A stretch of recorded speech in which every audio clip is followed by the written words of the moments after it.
Hello and good afternoon, ladies and gentlemen, boys and girls. Welcome to Fire MAX Community Showdown presented by Let's Game Now. I am Star Tanya, feeling super excited for semi-finals to get the finalists who will be seen in grand finals. And alongside me is Eagle. Hey Eagle, how are you feeling about the day? Well, I'm really very excited about today. Today's afternoon would be really very exciting to watch down this Free Fire Max Showdown, especially when you go at the grassroots level, you watch out the players from the colleges, and when they come and they showcase their skill out there, it's really very exciting to see that what skill set, what talents they come up with, and I'm pretty much excited to see about this college in Coimbatore that how actually these students going to perform out today. Super excitement is definitely the key, and let's first of all wish everyone a very all the best to Mhm. have best of the best performances in the upcoming matches. As we all know, we are going to have three maps followed by Bermuda, and let's see, actually let's also keep it a surprise. Yeah, totally. Most of the times we see Bermuda, Purgatory, Kalahari. These should be the schedule for today. Very soon we would be watching around that what should be the roadmap, as well as what should be the prize pool of today's session going out there. We would be watching and nine matches about that. But without actually these teams are playing this particular LAN. The first round was the online phase where there were 12 groups, 48 teams were qualified from there. Then there was the round two, which was also online segment, four groups, 20 teams have qualified from there. And then the final one is the LAN finals round three, where two groups are there, 10 players in each group, and 12 teams will qualify for the BU3 maps in the LAN finals.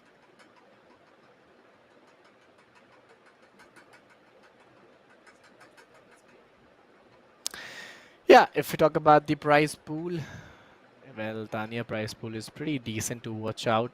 The first position will get a amount of 10,000 INR, which is a very great amount. The second position will get a prize pool of 7,000 INR, and third place will secure a prize pool of 3,000 INR, which sum ups to 20,000 INR, which is the total prize pool as we can see over here, which is a great amount for those college students. And if you're grinding, if you're hustling, if you have those skill set, you could totally bang on and get that prize pool over here.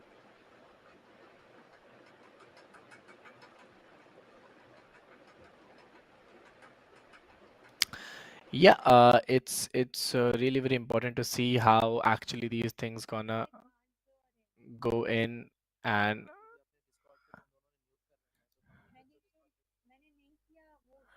how, yeah, let's see how actually these battle gonna go in, Tanya.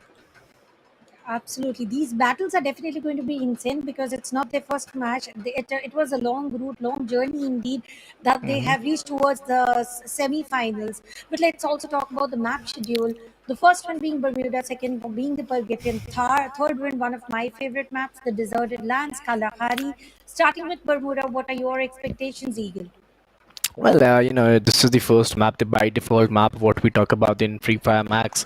Whenever we talk about Bermuda, it comes with a lot of chaos. If you have those advantages and if you have those disadvantages at the same time, everybody is known to that advantages and disadvantages. So it's always a pleasure to watch that how these people's gonna play in those by default map, especially when we talk about the chaos over it.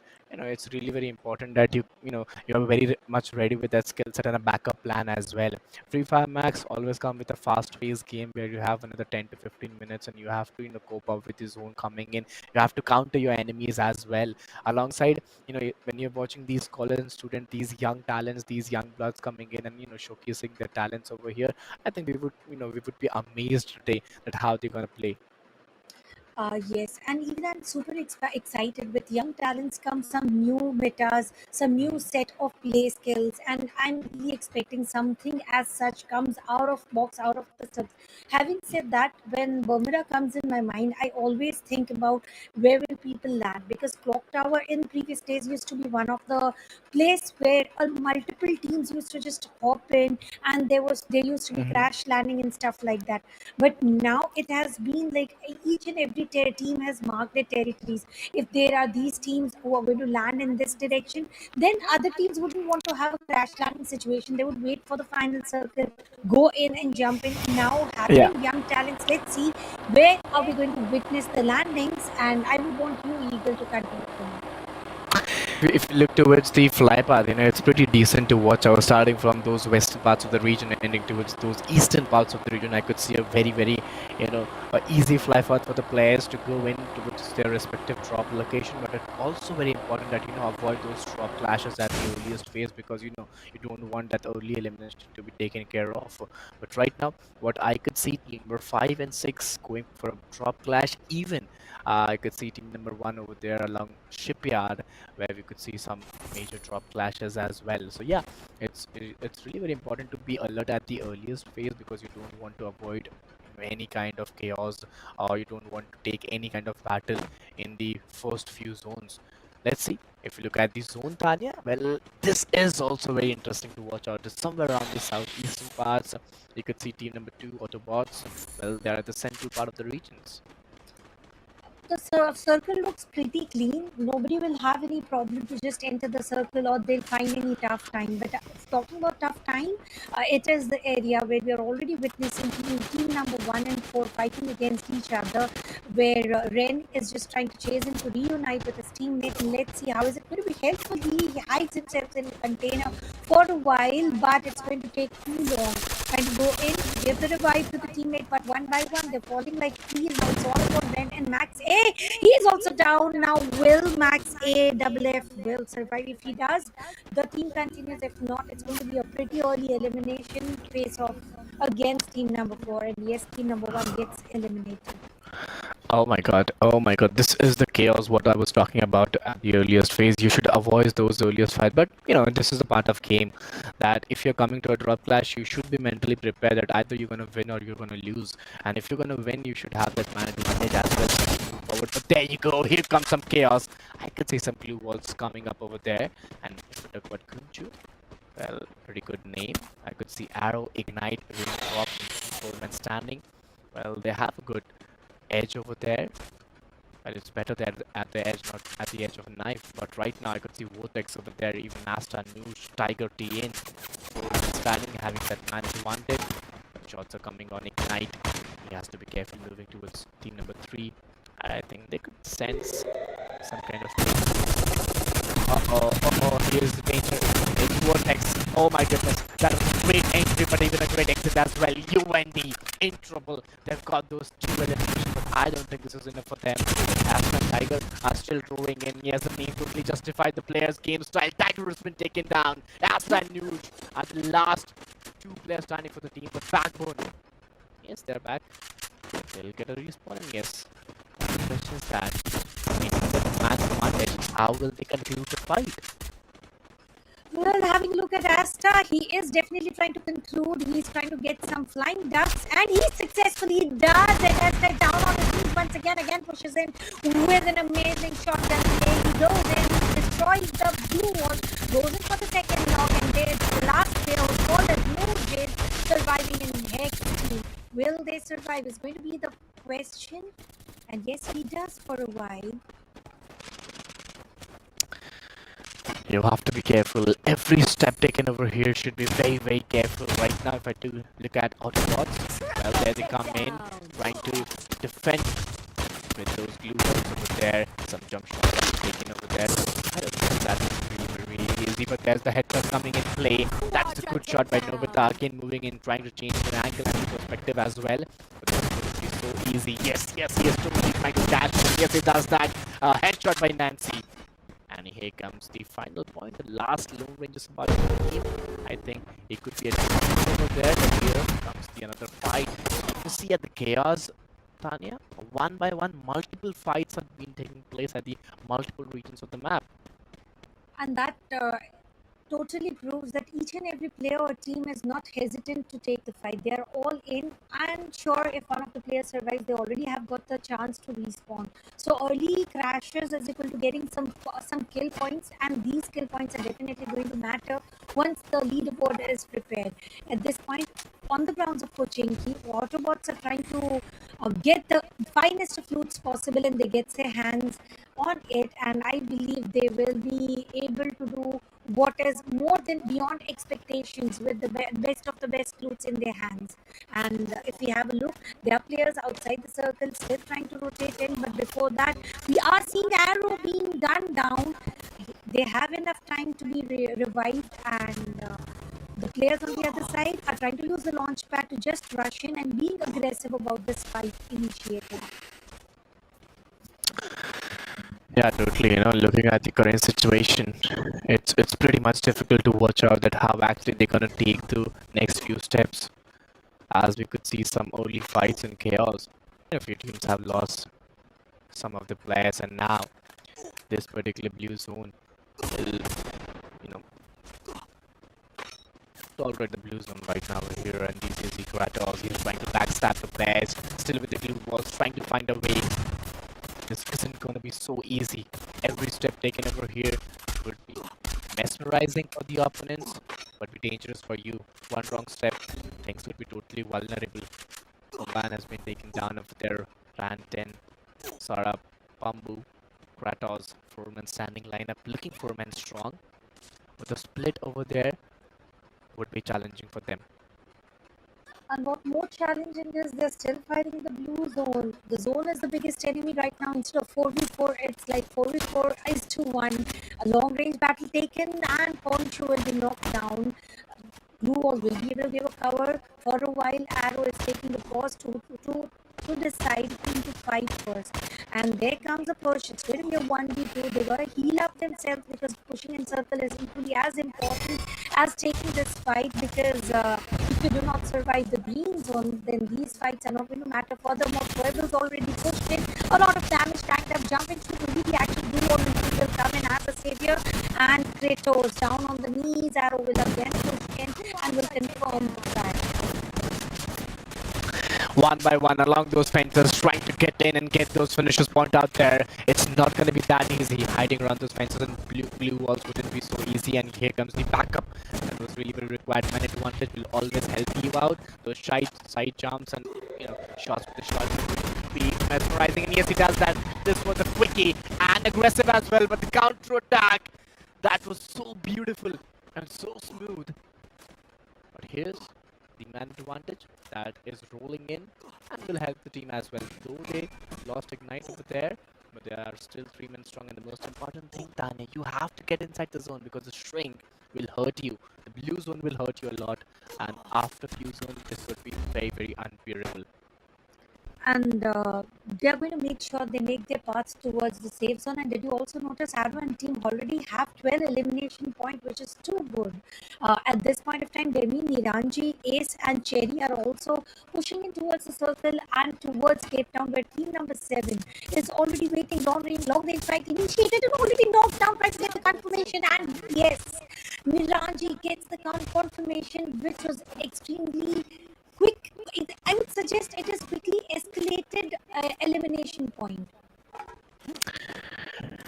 Yeah, indeed.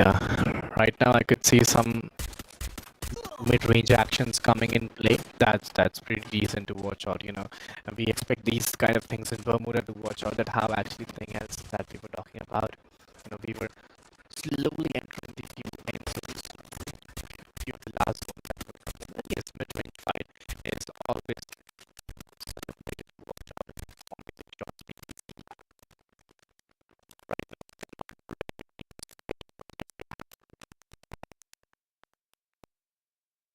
either all of them are totally the blue zone. That was and yes, he does have as well.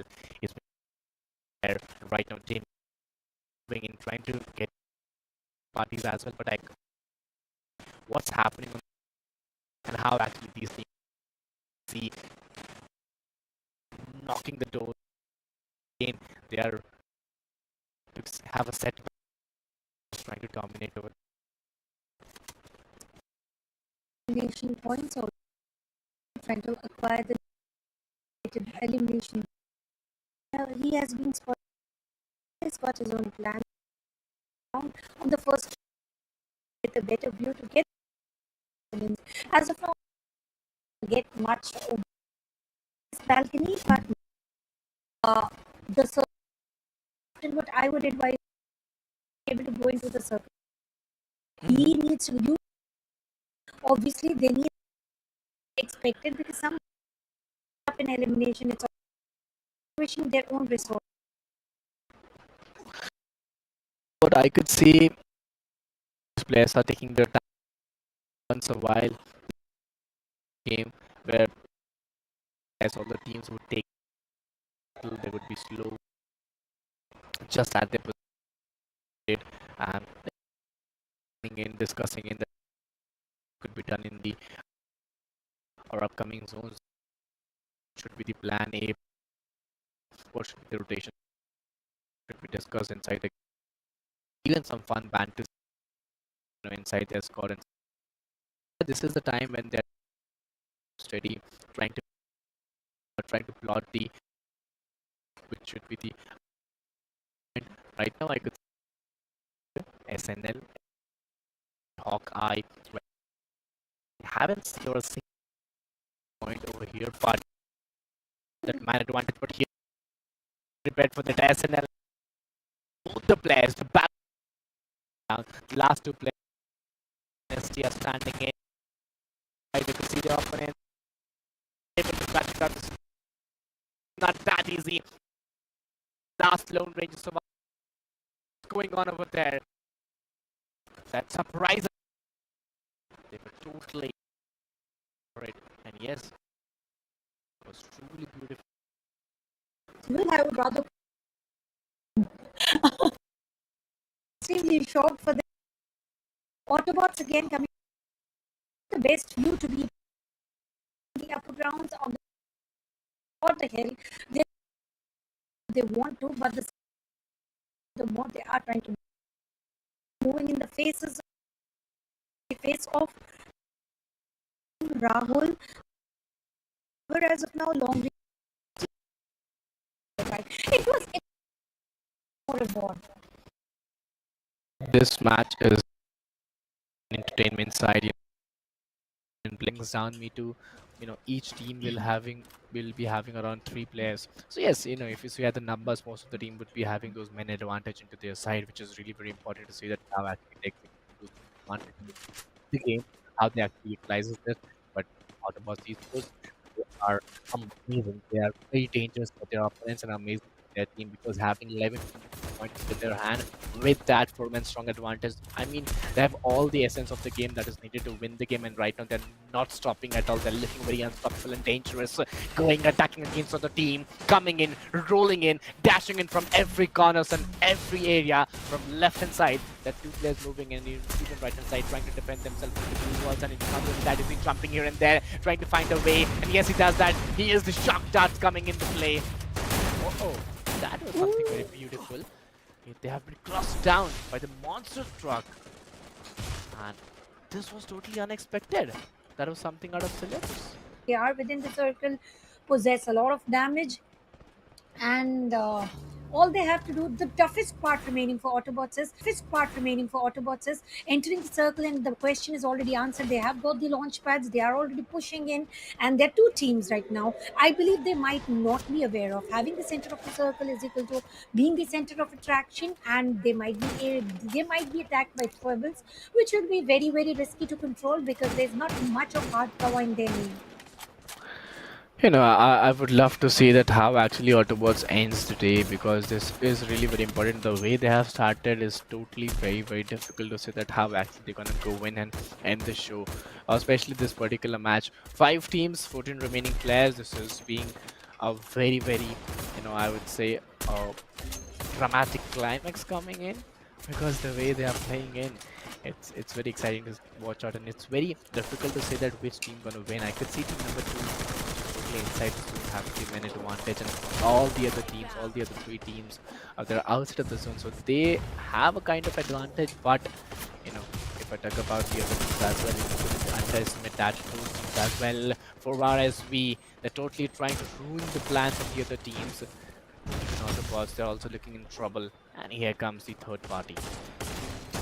Well, Autobots with 18 elimination, two players still standing. Eco and Nancy Nobita will be revived immediately. It's a 3v2 situation. Team number 5 facing the Squirrels coming in. Nancy will be shut down. And it's going to be 19 elimination points. 4 players on their foot. 2 versus 2 will be the situation. Freeze bomb sent already. And Eco trying to get the TPP. Yes, they're trying to get those angles over there and find a way that how they could win. These are the top two teams, BBC versus Autobots. Oh, that was a good shot coming in. And if I'm not wrong, it's Autobots Esports. Are they? No, it's BBC. Ranji getting that booyah in the map of Bermuda. And that was so table turning performance coming from their side. And it wasn't expected at all. Expect the unexpected, and this is what Free Fire Max is all about. Well, all the start and all the end coming in from the team Yeah. Autobots, and out of nowhere Niranji comes in as the whistleblower and takes away the booyah in the map of Bermuda. But I'll be Yeah. very frank about it. Autobots was the team to watch out for. From the starting until the end, they were unstoppable. Yep. Very true. And if you look at their performance as well, they almost secured 2022 finishes points and even the second position as well. So even they didn't get that booyah. I'm pretty much sure if we look towards the points table very soon, I would say that they would be the table toppers again and again, because the way they played, the way if just their opponents capable and dangerous for them. I wish that the upcoming stages have Tanya upon BBC we found that this particular match. Yes, yes, there was the side. Team number 7 was and started. It was a 4v4. Were able to prepare it. Player, they know they just rushed it entirely eliminated exact team name, but which played very Autobots esports. No, we would love to see how actually, because it's really very important to change in pattern. It also changes a lot. And I'm pretty much excited to see that Bermuda is always about the strategy gameplay, and it's a by default map where we talk about you have those advantages. You are new to the map, you play this particular map a lot. So when you come to Purgatory, that is something which is very different from a Bermuda. Totally a different game style, totally different plan that is coming in play. And pretty much excited to see that how actually PBZ or Autobots, and as you said, team number 7, they're gonna play in, and with what strategy and what momentum are they gonna come in this particular map. Well, one thing that I have been easily calculating is Autobots with a little bit of upper hand on the name of experience. They are very Hmm. aggressive in Yeah. their play set. They are trying to go all W, and they are able to actually achieve the success. Yeah. And Niranjani will be one name where I was outspoken about that particular player, Hmm. where he was able to push in, get knocked out. Apart from that, he was able to get revived and survive until the end. If you survive the very first few duels and are able to survive until the end, after a few knockdowns, after a few resurrections, that's also incredibly cool. So these two teams are definitely to watch out for. But apart from that, I do believe it was just a map which is comforted by each and every team, no matter what. Bermuda Yep. is like a ABC of Free Fire Max. So when you come to Purgatory, I believe there will be incredible changes, because it's not only one island that you have to fight on. It's going to be a triple island threat where you don't know the circle, where you don't know in which directions a Yeah. players going to land. Most often, where we witness its circle goes towards the westernized zone, and if that happens, the team to land there is also going to get an upper hand. So with every map comes different play set and mindset. I'm waiting to see which team is it going to be. Yeah, totally. The map of three islands, what we talk about, is coming in play very soon. Purgatory. Whenever we talk about this particular map, these three islands come in action, and as you said, it's very, very difficult to say that which team, which player would come in from which side of the island. It's totally the map of surprises, totally the map of chaos, Yeah. and even we could look for some comebacks as well. If you haven't performed in the first match, you have a chance to perform in Purgatory and get that comeback, because whenever we talk about Purgatory and Kalahari would be this third one. So yeah, you still have a chance to get a comeback. There are two groups, Group A and Group B. We are watching the Group A matches in the first three games, and then again we would be watching the same set of Group B, in which we would be going for Bermuda, Purgatory, and Kalahari. But yes, Tanya, the first match was very, very much entertaining. The first match was very, very, very, very much exciting for me to watch out. Even I hope our audience enjoyed the game. Whoever is watching on the LAN, please guys do support to your favorite teams, favorite players as well. Alongside, if you're watching on stream on live, don't forget to spam your favorite team, favorite player name over there, because it's really very important, for the players, for the teams over there to get that morale support and get that boost over there so they can perform even much better in game. So out of game support is really very required to get the in game support.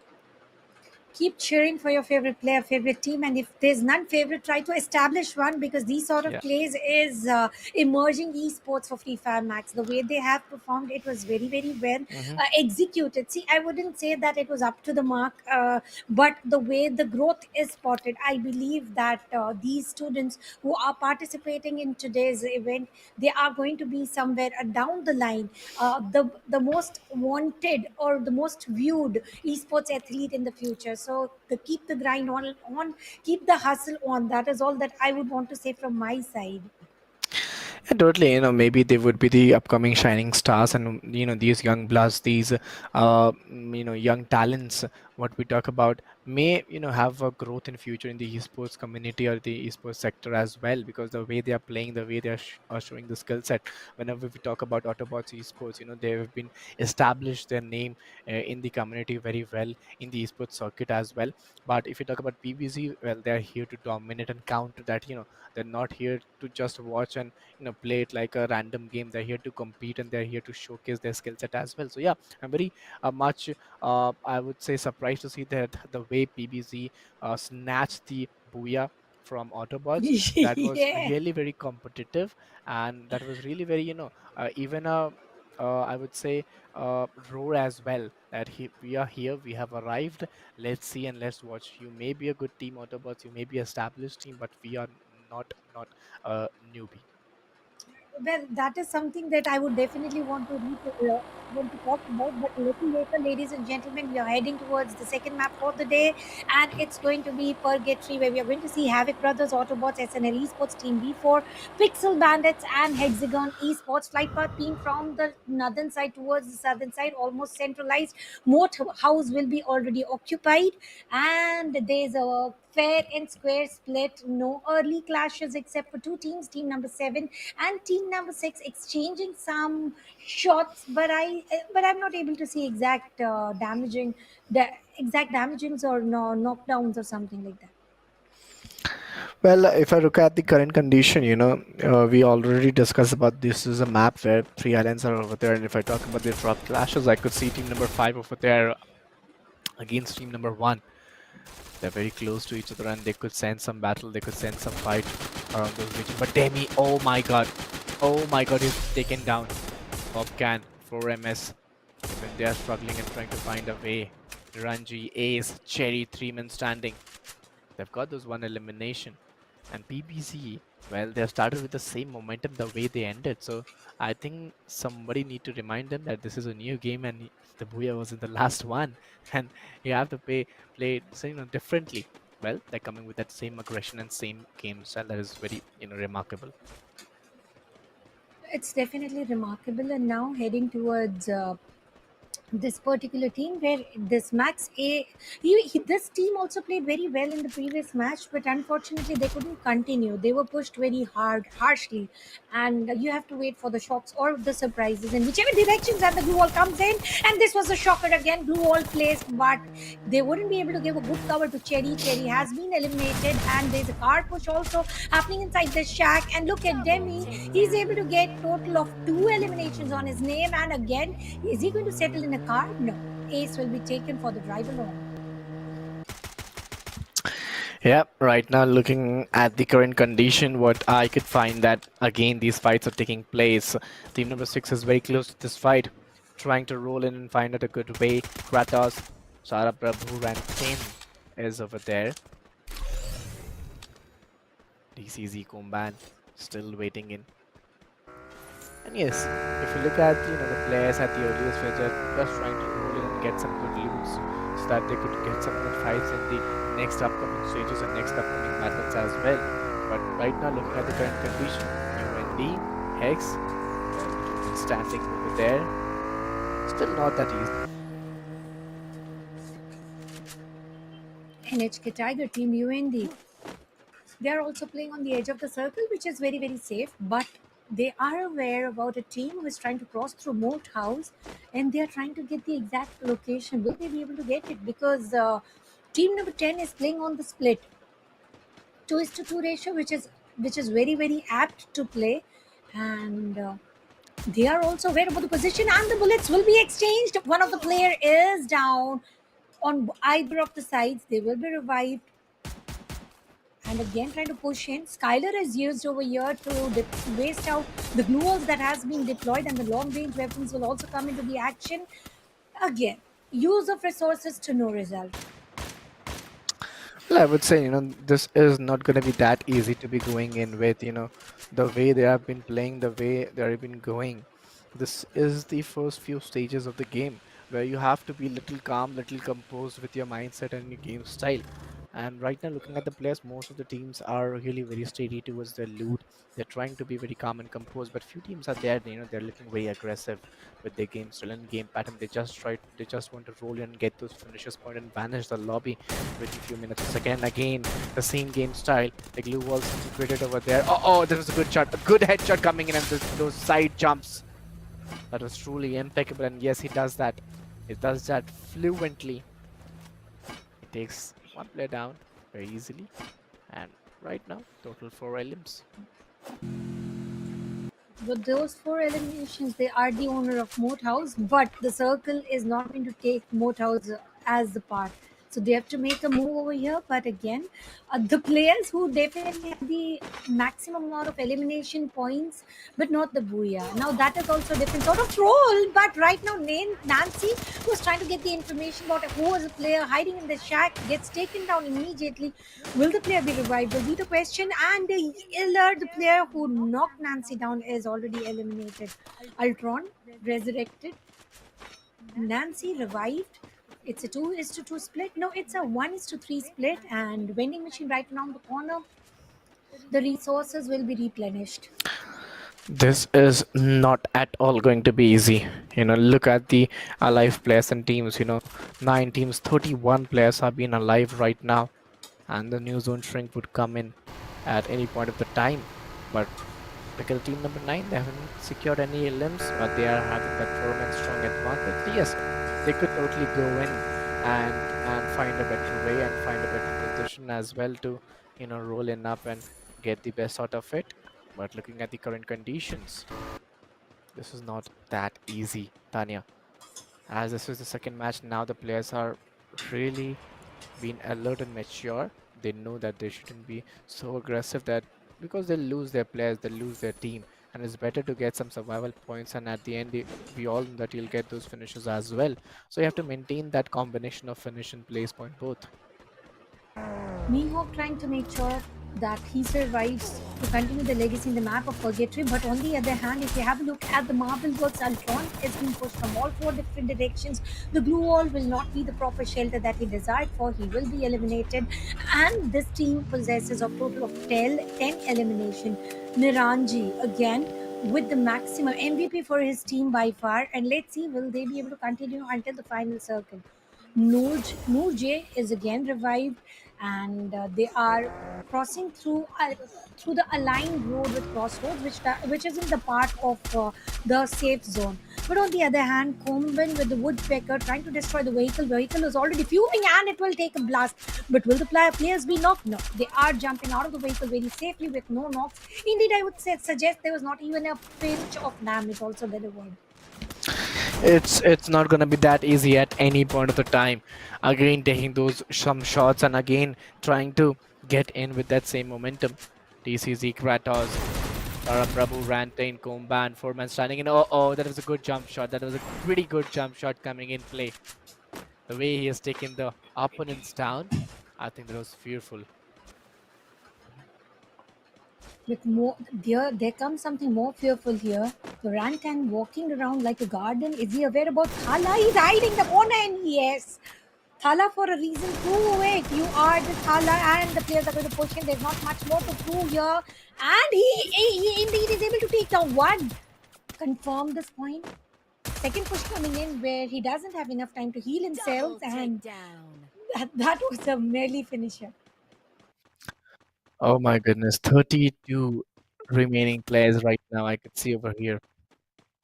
And if you look at if you talk about the man advantage, that is totally been very mesmerizing to look at.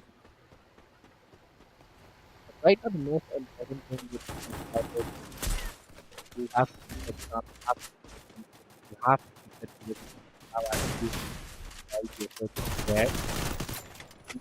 Oh, oh my God! One wrong move, things would be totally vulnerable. But oh, 4RV has been taken down, and our killer. That Lone Ranger surviving for the team. Let's see, will he able to clutch it out? He's trying to back off. But TVZ, they are having those 13 LMs and they're not stoppable. They're unstoppable at this point of the time.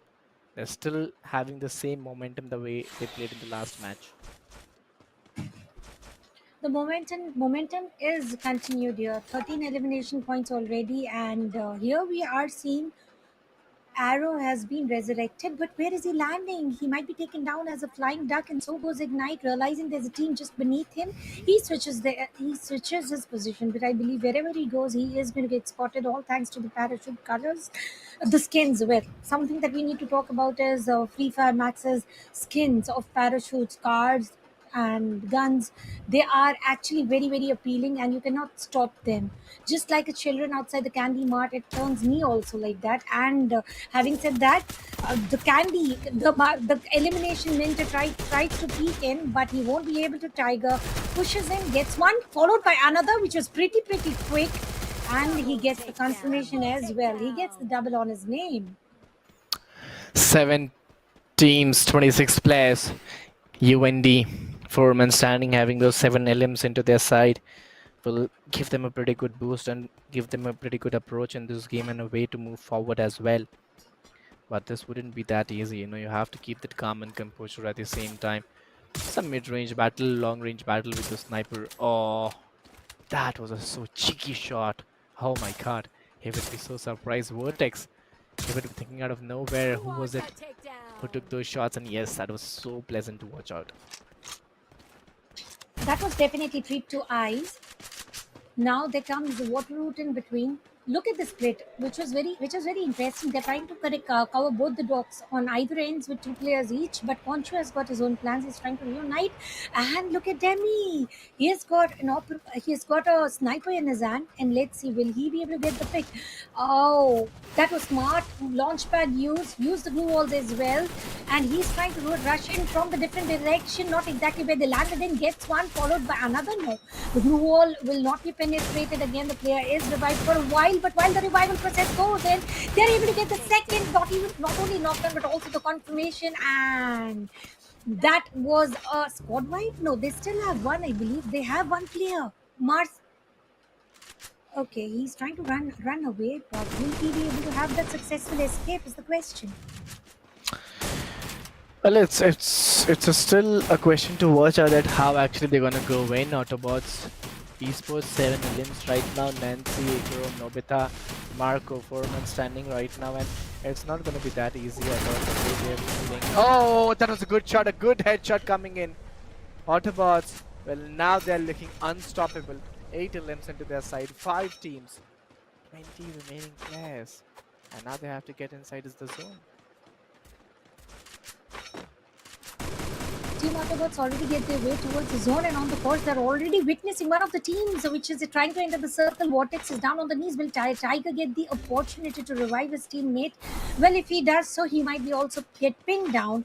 Look at Nobita trying to rush in, and he gets his confirmation. Treatment gun is used to heal up again for the next upcoming battles. 4 teams, 16 players remaining. Even if we consider it's the fight of equals, 4 players from each team. Circle again. Autobots has got one strategy here that I'm noticing. They are always the first team to procure the circle, which definitely they're able to get some kills, but I don't know how did they dodge. How were they dodged of getting away the booyah? Oh my god, oh my god, look at this current situation. Autobots, 9 eliminations, top 4 teams, top 16 alive players. And again, they've been so consistent. Irrespective of the map, I don't think the maps really matters a lot for this particular team because the way that they've been playing, even it is Bermuda or even it is Purgatory, look at the situation, how actually they're performing in. They're performing with that same potential, same intent, and same, you know, mindset as well. But Hunter, Ultron, Blitz, Tyler, Foreman standing. 13 minutes are almost done in this particular game, and last few minutes are left. This should be the most chaotic 2 minutes of this map because 16 players trying to rush in towards the center of the circle.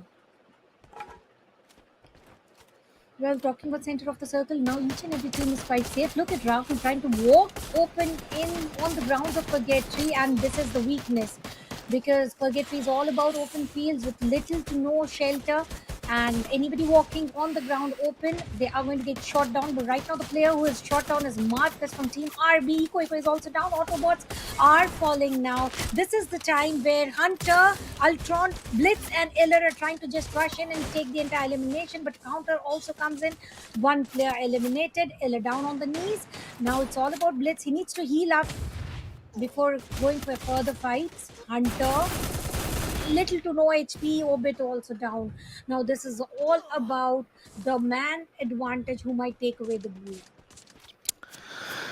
It's not gonna be very easy for any particular team out there, trying to chase the booyah. There are 4 teams, and every team is ready to give their 100% and give their full potential game and to get that booyah. But right now, 3 teams, 10 remaining players, and this is the final fight. What we were talking about. Oh, some good shots are coming in play. Ignite, Arrow, Raindrop, Unsu. 4 men standing with those 10 eliminations. This is just going to be so unprogressive for any other team. All the teams have to wait and show their patience. The cluster of 4 players is the only team that, according to me, should be able to get the booyah because they are able to defend and watch their backs. And looking at Eco, he's trying to go for the heal battle. Let's see for how long does he survive. Raindrop trying to push him with the glue wall. He exactly knows the positioning, but the opponents are also aware about his position, and he will be spotted and taken down in no time. Again comes an aggression where he will be traded. Ignite down on the knees with only Arrow and Phone surviving. And will they be able to revive? Will be the question. No, he gets the confirmation, and it's final fight.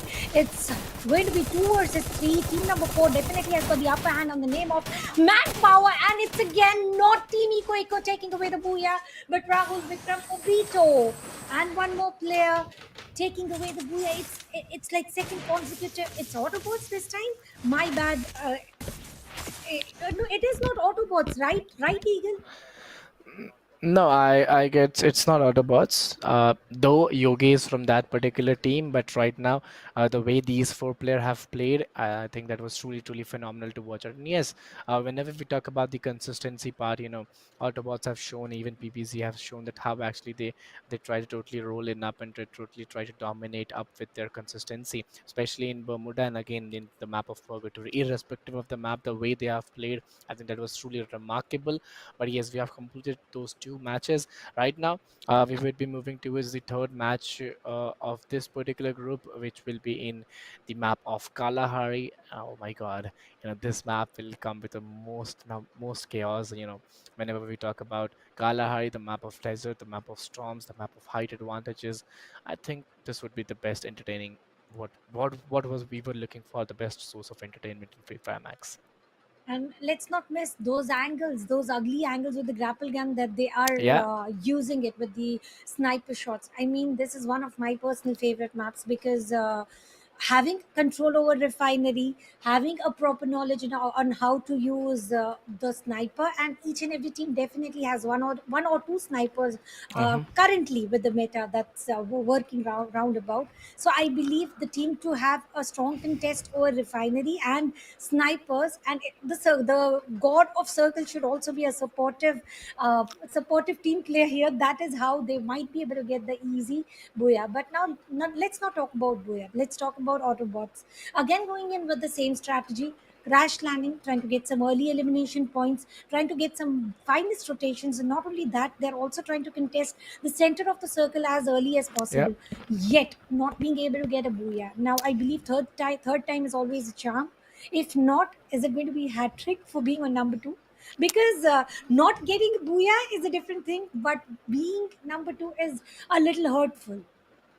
Yeah, truly, you're working so hard, you're grinding so hard, you're hustling so hard, you're performing, you're consistently performing irrespective of the maps. And after so much of hustle, so much of hard work, you're unable to get that booyah. And it's not that you're unable to get booyah, you are just on that line to get booyah, but you're not able to take that because you're at the second position. So they would love to, change the, I would say, ritual on getting the not getting the booyah and getting the second position again and again in the map of Kalahari. I'm pretty much sure they would go for that booyah, but still, I would say. If they're not getting any booyah, I'm pretty much sure they would be the table toppers because the number of finishes point or the place point, the way they're getting in with so much aggression and so much consistency, I think they would be totally nailing in the points table. Yeah, they are. There's nothing to contest the table points. I'm Mhm. very sure Autobots are going to be number one. PBZ as well. They will be spotted in top five. And the team that currently took Booyah, they are. I definitely witnessed few names here and there in the map of Bermuda as well. But right now, again, they were the strongest team spotted right from the start. Because as soon as Autobots tried to get the hands on center of the circle, team number four did not allow. They went for a split, watched out for their backs, and that is how the numbers survived. And I'll be very honest, in the final circle, once you outnumber the opponents, you are a step closer towards the booyah. And that is exactly what happened right now, and Yogi being one of the finest player for the team. Yeah, totally. That was really, really very engaging to watch out the way Yogi played in and the way he totally, supported his team with all those consistent finishes and all those game style. But the map of Kalahari would be very different, and the map of Kalahari would be very, very much entertaining at the same time to watch out that how actually these players go in and roll in over there to get the best results out of that. And the most important thing that this would be last match of this particular group as well. So yes, they have to put all in the efforts and go all in with all the plannings, all the execution, and all the skill set. There's nothing to leave behind because if you are not able to qualify and if you're not able to get those top six slots, I think the grand finals happening today in the third set would be not for you guys. And this is exactly what we all have aligned in for. We are here to get those 12 finalists for the grand finals. And this is Free Fire Community Showdown, which you all are witnessing. And it is presented by Let's Game Now. I hope you guys are enjoying. And keep on supporting your favorite team players. Once again, I'm saying because it takes a lot for them to participate, and your presence matters. And Eagle, please continue from here. Yes, looking at the fly path, what if I talk about is starting from those northeastern parts of the region, ending around those southwestern parts of the region, Tanya. And I could see a biased fly path towards a little northeastern region. And if I talk about the southern regions like Stone Ridge, Sub Command, Santa Catrina, Confinery, these are the region that would be little difficult to travel and glide on with. But I could see a good drop clash between team number 3 and 1. Oldhampton it is, and let's see which team survives this battle, survives this duel. Autobots already going in for crash landing, and they are also trying to win this duel because they are just sharing the ground, they're sharing the vicinity, but in which direction does this fight go? It's going to be a question because right now what we are seeing is players reuniting, players trying to stack up, players trying to push in, and I believe this push is going to be very, very successful. And they are also trying to confirm those elimination. Mihawk on the course will be revived safely. Two eliminations in the name of Sigma and one in the name of ST. Mihawk revived right on time. Oldhampton quite quickly escalated fight and extremely quickly finished.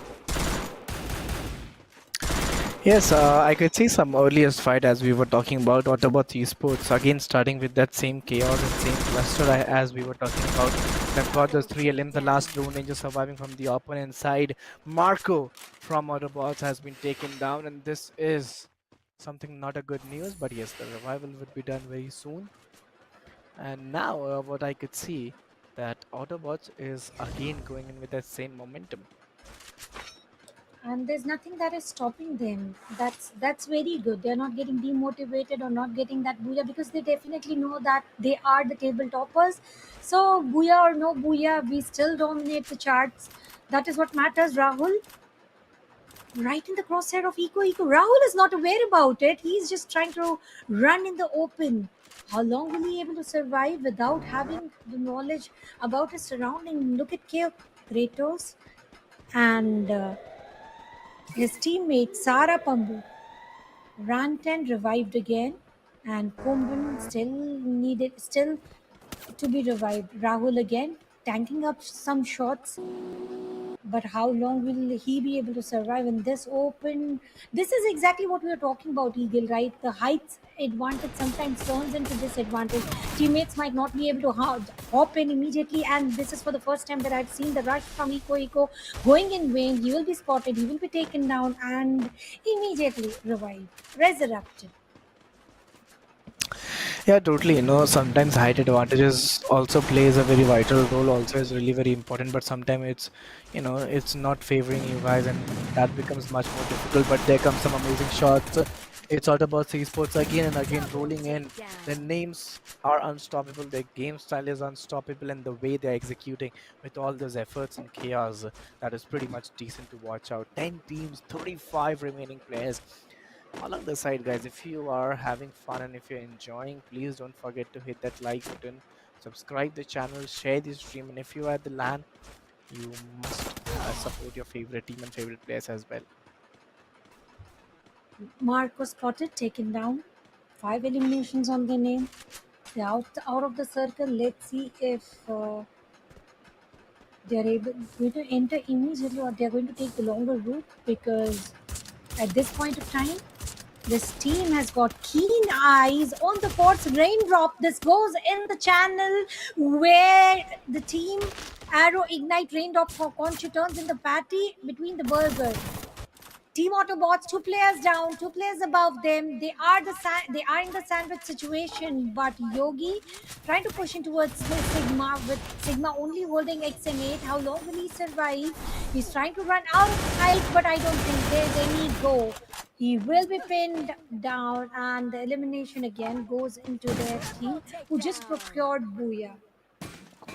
Oh my god, oh my god, look at the current situation.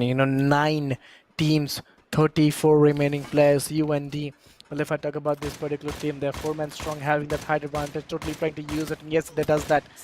They does it very beautifully, taking 2 players down over there and totally trying to dominate over that area.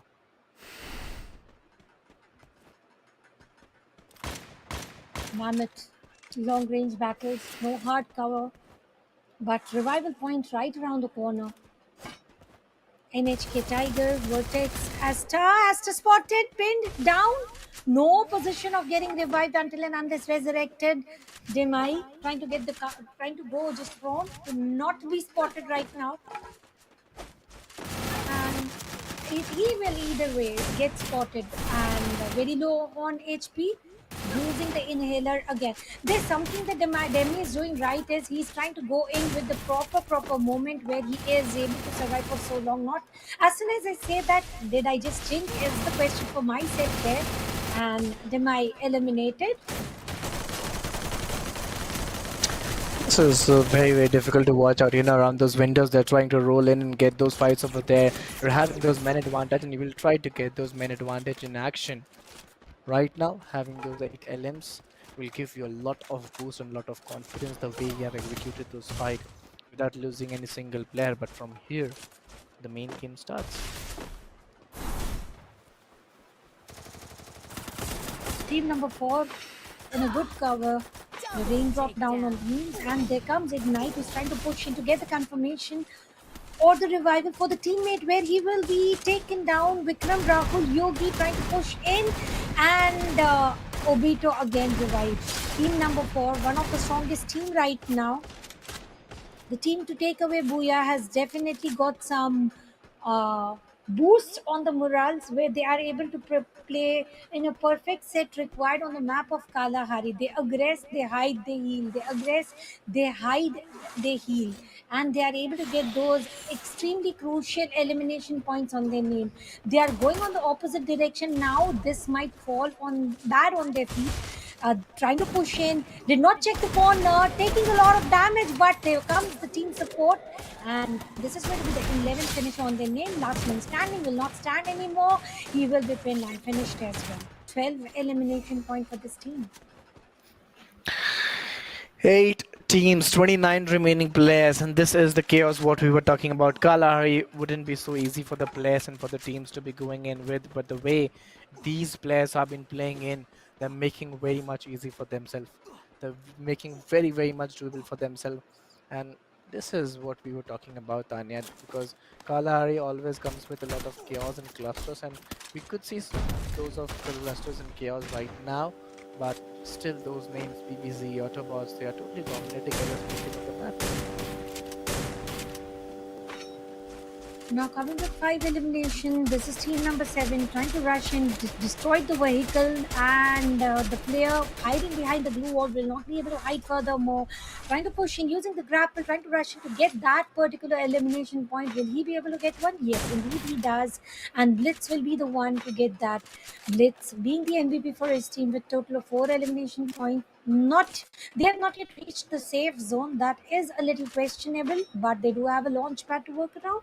No, they're just sending a UAV, and they're trying to get the information which will be the safest direction to enter the circle. Hmm. We need to look forward to it, at how actually they are planning the things to be going in. Right now, if I talk about team RBZ, well, they're 4 men standing, and if you look at the zone formation, just look at the zone formation. It's so beautiful, so elegant to watch out, because if I talk about teams inside the zone, there are almost 3 teams inside the zone, and there are 3 to 4 teams outside of the zone. So the numbers are pretty decent and pretty similar to watch out. Coming towards confinement, we have team number 9 there. Now the earliest fight that we can spot is going to be between Autobots who are trying to cross the path with team number 10, and let's see in which direction does this fight go. The safest bet right now is for team number 6. They are entering through command post where no other team possesses. Santa Catarina is also having a hold of team number 1 where other team is trying to penetrate in and make the way, make the space for themselves.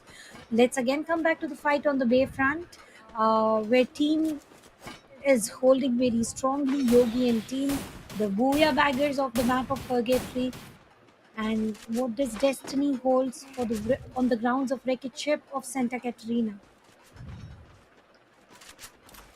Yeah, 8 teams, 32 players, which reminds me of there are almost 4 remaining players in every team, which you know gives me a number that every team is having those man advantage. But right now, those amazing shots, the knock to get the conversion of the knock player to finish one.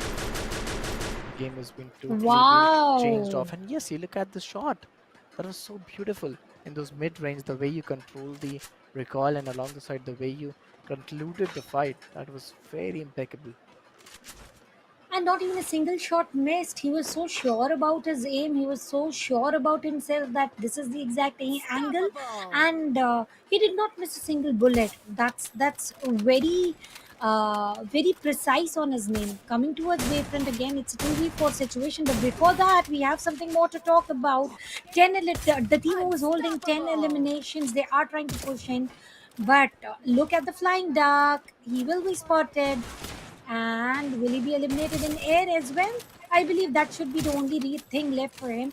Zone damage already tanked up by Demai, and long range weapon switch was possessing a shotgun going in towards the hard compound to heal himself. But will he be able to use the throwables? And yes, he will be able to revive part. But look at this shot coming in through the glue wall, gets down, and Cherry, who is down, will be able to get revived from his teammate. But what is Yogi up to? Using the grapple, trying to push in. He's using a throwable, delivered a little bit of damage, but no confirmation. It was a risky move from Yogi's side. 24. No, now it's 23 players, 8 teams. Everybody, every player is just totally trying to roll in and get the best out of it, but it wouldn't be that easy. Right now, what I look at, that every team is having those man advantage and most number of teams are surviving right now. Here, this is the question that we really look for, that if they have that man advantage, how would they roll in? Oh, behind those blue walls trying to hide in the game of Tom and Jerry, the game of Rat, and that has been started. Not for a longer time, but yes, finally the knockdown has been done, and it's Obito getting that Double very takedown. fluently. Obito, the last one for his team, the last ray of hope with 15 eliminations on his team's name. Will he be able to go ahead and grab a booyah? But before that, look at Cherry. He's trying to go for the longer route. On the other side, I spotted a double vector. If he goes close range, he will be shredded into pieces. Cherry trying to push in again. And double vector worked around very good. Cherry with only 94 HP on his name. Blue wall.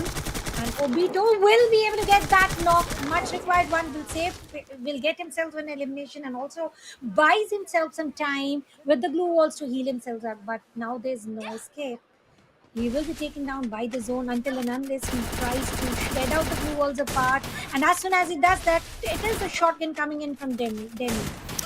Well, if you look at the current situation, what I could see, 19 players, 8 teams, which totally justifies to me that there are more number of teams surviving, and the players in each team is not that much. What we talk about the man advantage, they do not have the Oh strong my man advantage. god. But oh, that was a beautiful shot. That was a beautiful shot. Demi, the Lone Ranger, the last player surviving for the team, is still not ready to stop. It was a 1v1, one with Vector, one with Shotgun. Shotgun won that duel, and now coming towards the final circle, it's going to be Kratos trying to heal himself up, use a full medical kit, and he is trying to run open, and which he had nothing else to do. But yes, it's going to be Team Autobots who get the advantage here with 3 players on their name, surviving until the final circle. And here comes Nancy, shuts down Ella, and there's no space where Illa gets the revival. Long range fight coming in from the side of Nobita from Autobots. Delivered a lot of damage. Nancy also healing up for the next duels on their name. Let's see how actually they are planning up the things right now. If I talk about the total players surviving, it's 14, and I could even see 6 teams over here. Some mid-range fights have been taking place. The players have been knocked through the blue walls as well. The connections are pretty good and decent to watch out. But Nobita, he is ready. He's very consistent. He's Unstoppable. taking those shots. Yes, he does that. Yes, he does that. One more elimination of a team. He also claims the title for himself, unstoppable, and definitely he is one of the unstoppable players for his team. There's one more thing we should be talking about. Arrow, Ignite, Raindrop, and Poncho still remains the 4-man army. Now it's going to be a 4-man squad versus a 3-man squad, and there's a Lone Ranger from team number 1 who is trying to pull himself towards the circle, blue wall deployed, and Arrow will be the one to pull out the shotgun and get that point. Will he be able to get one? Yes, indeed he does. But on the course, Poncho will be spotted and taken down. Raindrop also very low on HP. Arrow trying to rush in, gush in as quickly as possible. He will be able to deliver a little bit of damage here and there. It's going to be two players on their feet, and it's going to be an aggression coming in. Marco putting Uh-oh. buried 6 feet under. One by one, each player has been taken down.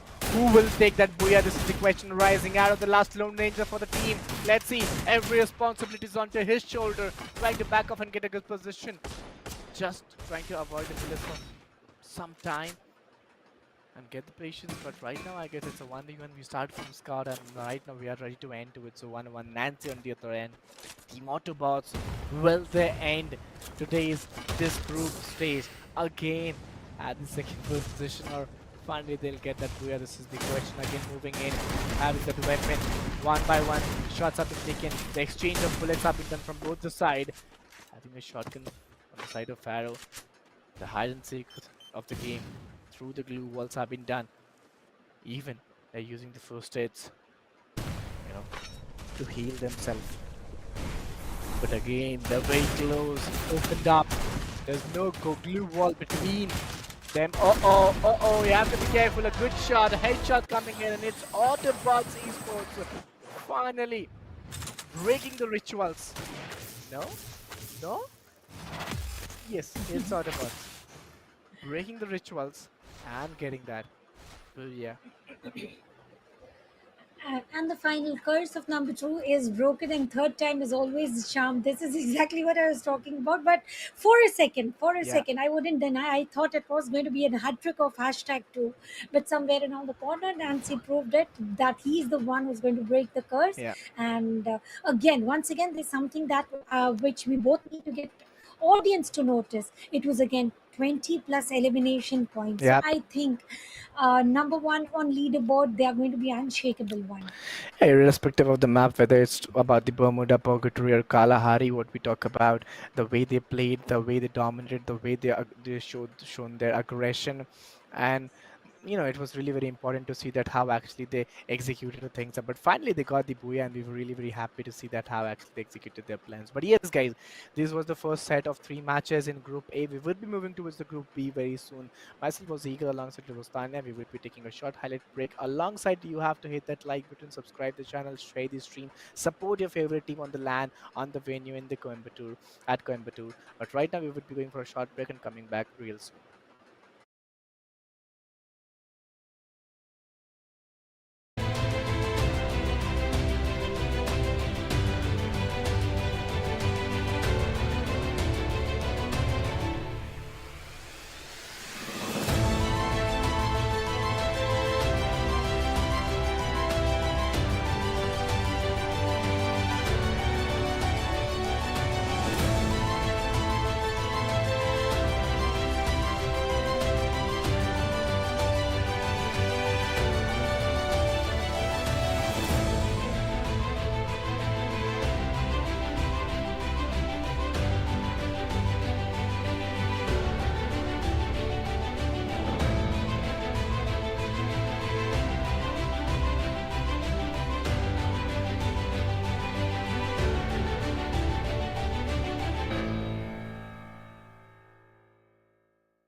Okay, so well, ladies and gentlemen, here we are back after a short break. This is Free Fire Max Community Showdown presented by Let's Game Now. Myself, Eagle, alongside it's my co-caster, Star Tanya, and yes, this would be the second group and another set of three matches: Bermuda, Purgatory, and Kalahari. How much excited are you, Tanya?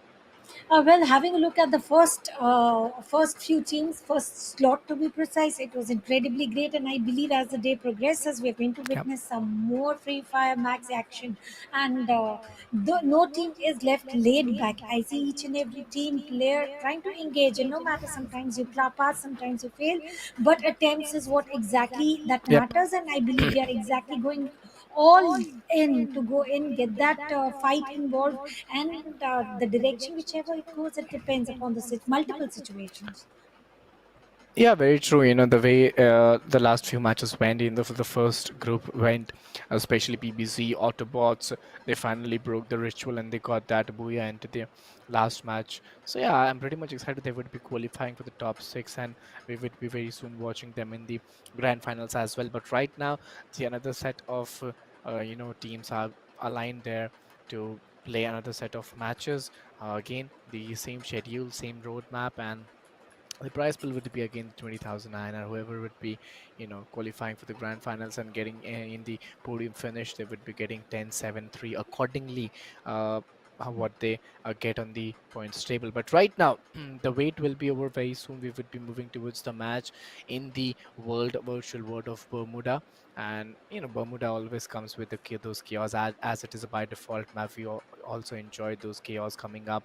We saw in the first match of Bermuda the way Autobots, the way PBZ gave competition to each other. That was truly very exciting to watch out. And I feel, Tanya, somewhat like that would be happening in this game as well.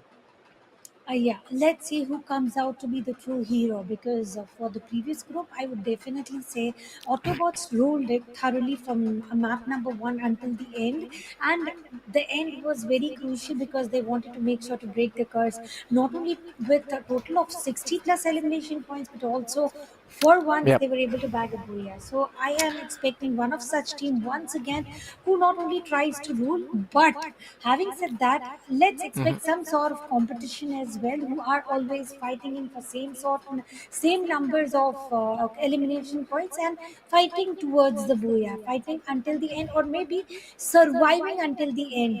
Let's see if we have such teams in the second group, because this is exactly what I'm looking forward to. But if I had to ask you something, Eagle, what do you Yep. think? What does second group bring in for us? If you had to just randomly say. Well, it's pretty difficult to say that how actually this groups comes in and with what mindset, what strategy these players or these teams are coming in. Though these are the college students, these are the young bloods, young talents that will show their skill set and play alongside. But it's also very important to see that how actually they're coming up with the winning perspective or with the competition perspective, or for the qualification perspective. They may go for a passive approach as well. Alongside, they may go for aggressive approach as well, as we saw in the last game or last few rounds as well. In the game of Autobots, BBC, the way they played in 20 finishes point in every game, irrespective of the maps. So, acquiring those 60 finish point in three games, and again, those getting those place points as well, scoring 70, 80, or 90 points eventually. So, this brings the aggression, these sets a benchmark that how actually we're going to play.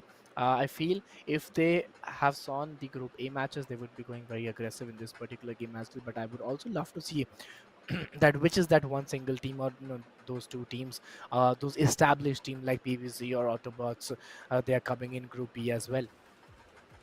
Well, let's wait and watch. We both will have to wait. But there's something Yep. more that I would want to address over here is that teams are not going berserkly towards the start itself. They are totally maintaining and retaining the strategic Yep. play alongside going crash landing. They're making sure one of the players survives, and that solo ranger goes in, goes for the resurrection of the teammates or reviving through the revival points, which is making sure that team survives until the final circle, until the top three, which is very good. It is as good as the tournaments being played in the official as well.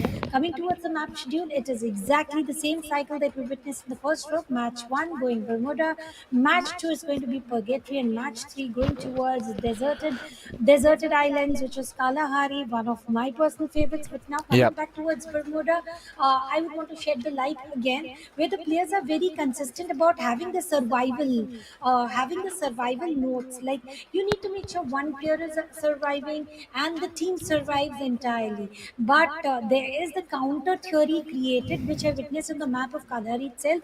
The player tried to go escape on the Yep. tip of the mountain to save himself, but what happened was that situation was converted into sandwich position, where on the tip of the mountain he was trying to chase off the view, but on the Yep. radar he did not notice the two players were already above him and two trying to shoot him. So he was basically running away from two players on the ground, but he was running towards. So either ways he was unsafe. So that single solo ranger is also a little bit of tough place to stand in. But if you're able to survive that, then why not? Yeah, whenever we talk about the cliffs or the mountain hills, it's really very challenging to survive over there. But along the side, it's also very important when you're at the ground stage, when you're at the lower grounds, you face those disadvantages, but sometimes it's advantages as well if the zone is into your favor, if you have those man advantages, if you have those player advantages.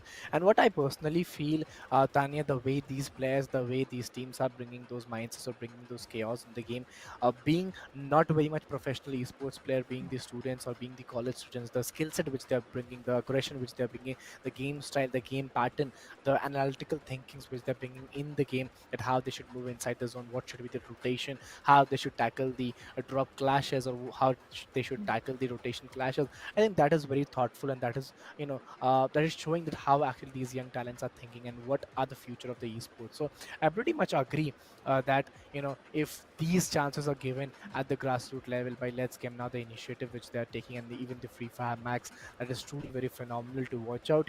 Alongside, talking about the next group, I'm pretty much sure the benchmark which BBZ and Autobots have set, they would be, totally trying to acquire that benchmark, or try to overcome that benchmark and surpass that benchmark, to be very precise. And it's pretty difficult to get 20 finishes point in every single map, irrespective how you perform, irrespective, getting those 20 finishes point along getting the second position and third position in the last match. So yeah, getting these kind of numbers, it's pretty much practically difficult, but not impossible for these kind of players. And we have talked about both of us and the previous group. If I had to talk towards the audience, I believe they are definitely watching it. If there's one player that you definitely, or one team that you Yeah. definitely cherish to watch, which one would it be? And the team that you are expecting a lot, which couldn't perform. So you have to name two teams simultaneously, with a space obviously in between. The first one being the best performer, the second one being expecting a lot of performance but could not. So that is how we are going to engage them as well. And towards the audience, a little bit of hassle and little bit of delay is part and parcel of every Yeah. tournament, no matter wherever you see play participate. So this is so how do we shrink that time is by the means of communication. Mhm. And I would want to know your POV about which team according to you was best.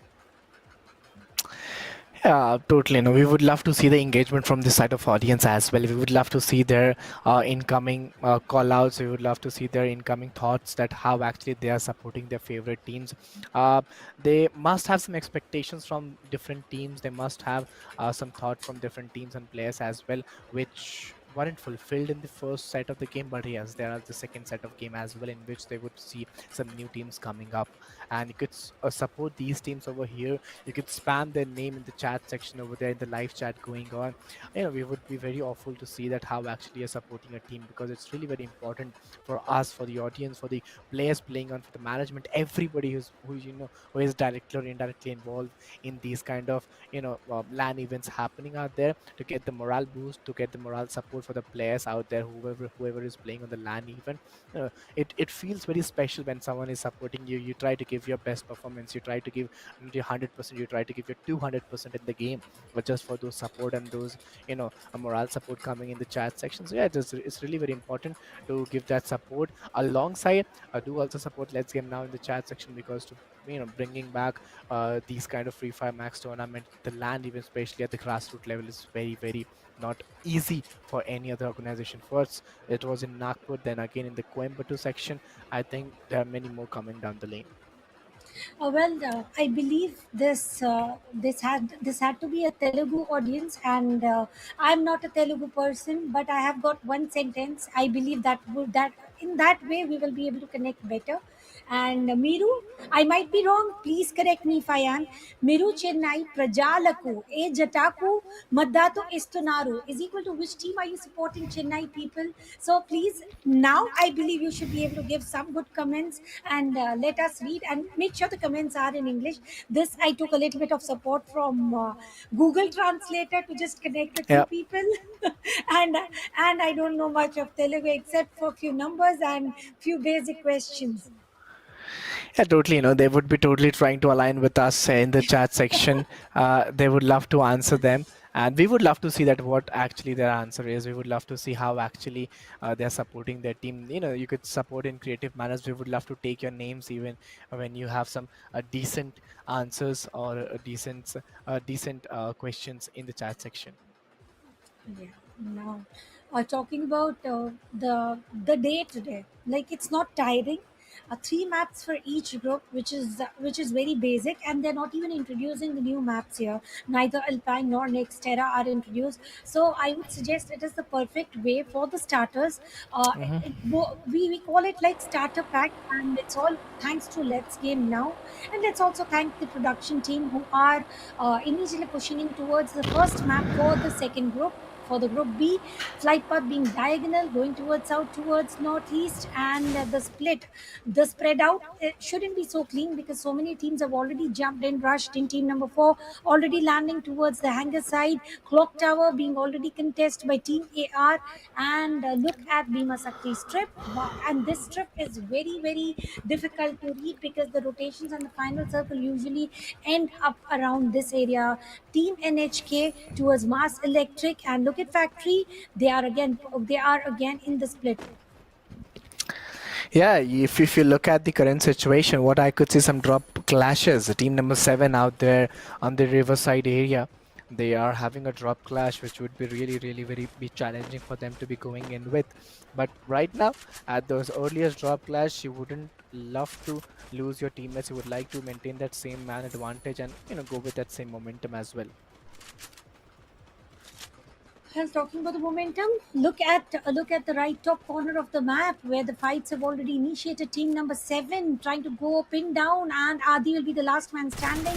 If he survives, it's going to be great. If not, the team entirely gets eliminated right off the bat. Alim, he will be revived, and they get 5 eliminations. That was pretty quick, and I believe one of the team did get eliminated, or the last man just chased off. That we'll get to know once the team camera is pushed there, but. On this particular, yes, it is a team wipeout now. It is a team wipeout, and this has been the fastest wipeout in the entire day. 4 maps altogether. This one has to be fastest. Yeah, totally. It was the earliest one. The way they played on, the way they shattered them. I think they were totally not expecting this, and I would love to see which would be the hero team in this particular group, as we saw in the last stage. In the last group A, it was Autobots and PBZ who were the hero teams, and right now we would love to see that which are the hero teams in this particular group. At this point of time, Team DCS is heading towards Mars Electric. Are they aware that there are already several teams nearby? Okay, crossing through the chimney, nobody nearby except for the upper grounds. If you notice, team number 5 player is already standing there with a proper ADS set using the zip line and going far away, not willing to engage. You see, there are two types of play sets. One who are very aggressive, just like Autobots was trying to do, being dominant right off the bat until the end, until position two, or maybe sometimes taking away the booyah. And now there are teams who are looking for this survival mode until the final circle, and whatever works for you. There's no pressure there that you have to go engage in the fight, but there's one man stranded who is just up and open. There might be a situation which will end up 1 versus 4. Team number 1. Okay, we will get to see that as well a little later. Yes, 33 players, 9 teams are over here, and we could see that position and aggression right now. That in the earliest phase itself, players, if they are facing their opponents, they are trying to take the fight. They're not, ready to hold back, or they're not ready to, wait or show the patience that they would take the fight in the upcoming stages. No, they're very much ready to take the fight at the moment. And here you some upcoming fights are as well as coming in. Hmm. For now, it's going to be a little bit of loot here and there to get best of the resources to end up with best of the results. Team number 5 leaving Mars Electric because a part of which was definitely part of the circle, but now no more. Heading towards the loot chamber. Do they have the keys? Before that, we are going to see a Yep. jeep filled with 2 players Uh-oh. on the grounds of Peak. Which direction are they heading towards?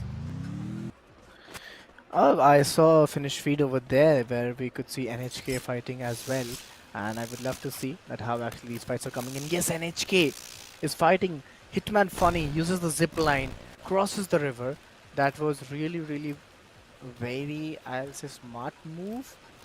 But as he is using the zip line, he could escape from here very easily. And yes, the vehicle is also over there, and I guess he would be using that vehicle to run away from here. But some shots are taken on him. He is right now in trouble. Oh, oh, oh! It's a 1v3. It's a 1v3 for him. Will he able to clutch it out? This is the question arising. You have to keep that calm and composure at the same time to get the judgment to be accepted at the same time. It's a very wrong combination, but I think that wouldn't be possible for him. And NHK, they finally got that pick. I'm wondering, does NHK means nahi ho raha kya? The basic slang we use while playing games, or it is something else? Well, audience, if you know about it, definitely shed some light there. And we are going to head towards the Bhima Sakti Strip, the deadliest place on the map of Bermuda. The final circle here is even more aggressive, and it's going to be EUS trying to rush in, reuniting with his teammates. Now it's going to be Team 10 versus Team 2. Blue wall will be the temporary shelter for him, but for how long will be the question. Using the inhaler with very low on HP, even if he tries to run away from the window, there's already a player holding in, and he will rush through the peak of the window. He will try to retaliate with the gunshots, but it was a 1v3 situation, and the man who is trying to survive will survive no more. And Chiran will be taken down with the first elimination to Team N. Team OG, 2 players surviving. It's going to be Hasirama and Pradeep, both playing split, maybe heading towards the vehicle. But look at Aline trying to get the view, trying to get the information. He does, but he wouldn't shoot. That that is very patient of him. But but the opponents are not so patient like him because they are in the stack of 4. Uh-oh, uh-oh. This could be a turning point of the game. Here you go. You can see arrow bots right now, and in front of them, it's S and S. They are very close to each other. Some shots have been taken down. Albion, Yogi Cruz, Sonic Foreman standing. Oh, you have to be careful. You have to be careful. This is the first opening knock that is required to engage the fight. And yes, he does that. Cruz over there has been taken down. Sham is knocked. The sniper specialist has been taken down. And if there's one more player down, the backbone of the team has been broken. Deku is also down. The revival has been done to Shaman on the other end. Deku is down. You have to maintain that balance as well. How will they maintain the balance is going to be the question. 9 eliminations already, but will they be able to survive until the final circle? Well, Shyam has been spotted and taken down. Alim has to rush away from this battle so that they survive. Plantation will be the point of hold for Sonic and team. There's a vehicle rushing in towards Sonic, and will he be able to survive? I believe no. But before that, there's one more elimination, team elimination, happening on the other. Actually, there's so many battles happening. Eagle, to get hold on one particular battle is too tough, even for the cameraman. He's trying to move in, move out capitalize here the best of the views of all the battles happening around the map of Bermuda. You have to keep that calm, you have to keep that composure at the same time. I find it very much challenging at the current phase. If you look at the current situation, 8 teams, 28 remaining players, which gives me a number around 3 to 4 players on an average from every team, which sums up to that every team would be having at least 3 to 4 players, and which shows that they are having that man advantage. So if you're taking any fight, be very much calculative that, if you're taking any fight, you have that man advantage by your side, and then only you initiate those fight and execute it very well. But right now, bad pay, Ice Key, Witty, Lecheran, four men standing, and they're still trying to get some fights. And here's team number two. Oh, here's the action. NHK again. I think this is the dominating and this is the aggressive team. The way Autobots was there, I think in this group, it's NHK. And talking about Ichi, the last man standing, and I believe he should not be able to stand anymore, using P90 to knock down one player down and out, but he will be revived as soon as possible. 17 is remaining with a total of 25 players.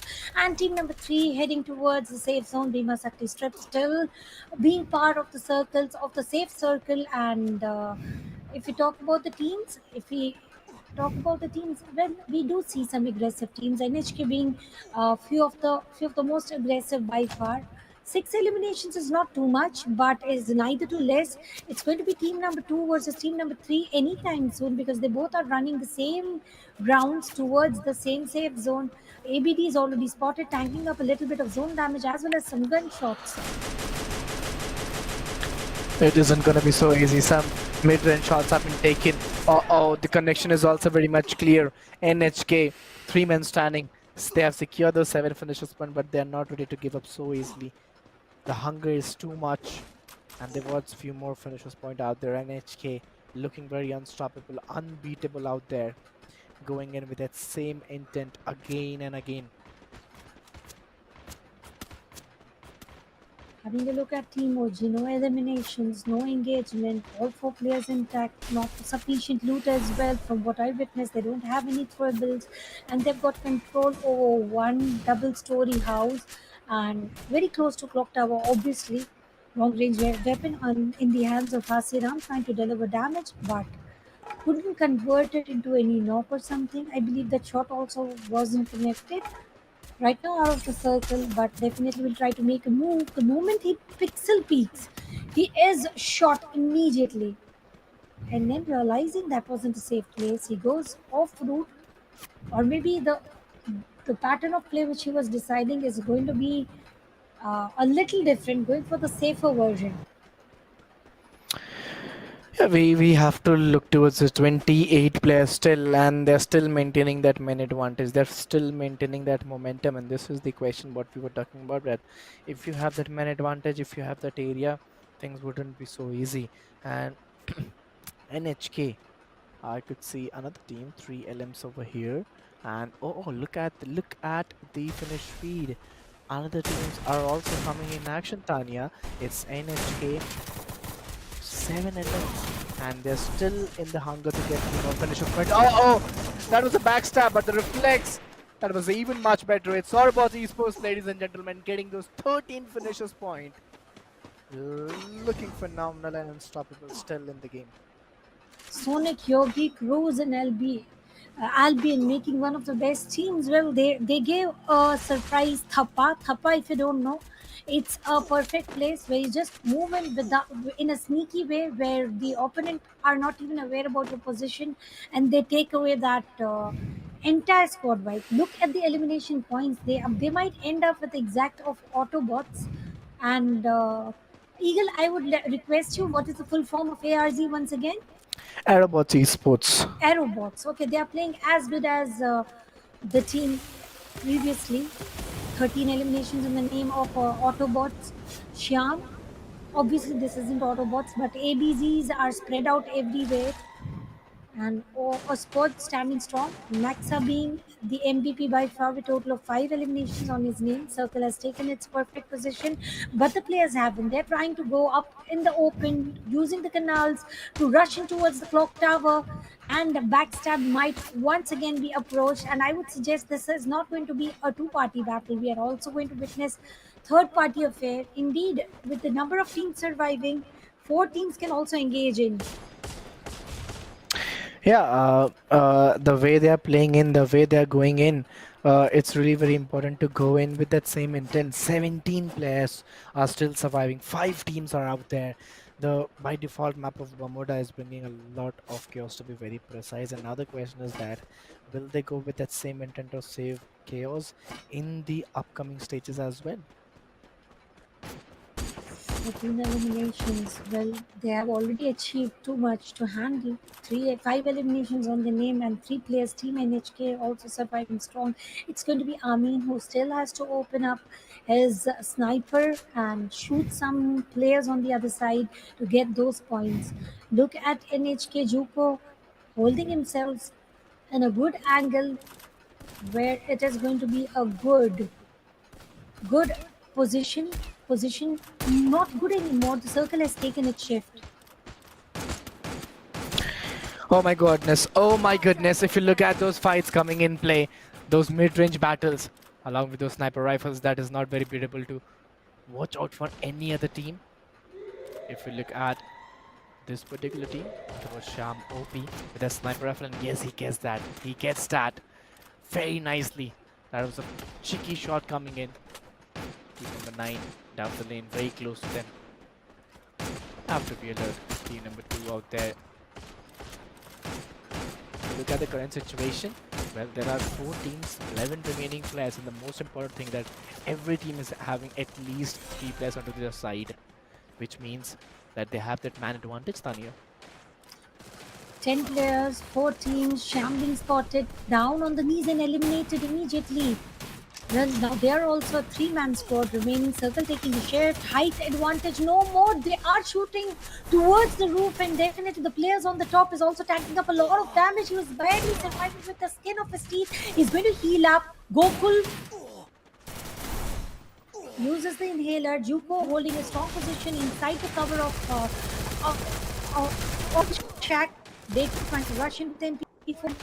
SMG goes, but with no tap, he holds himself into the blue zone for 5 up a lot of damage and even be taken down. Now it's all about 5 players, 2 on the 4th, NHK Joko 5.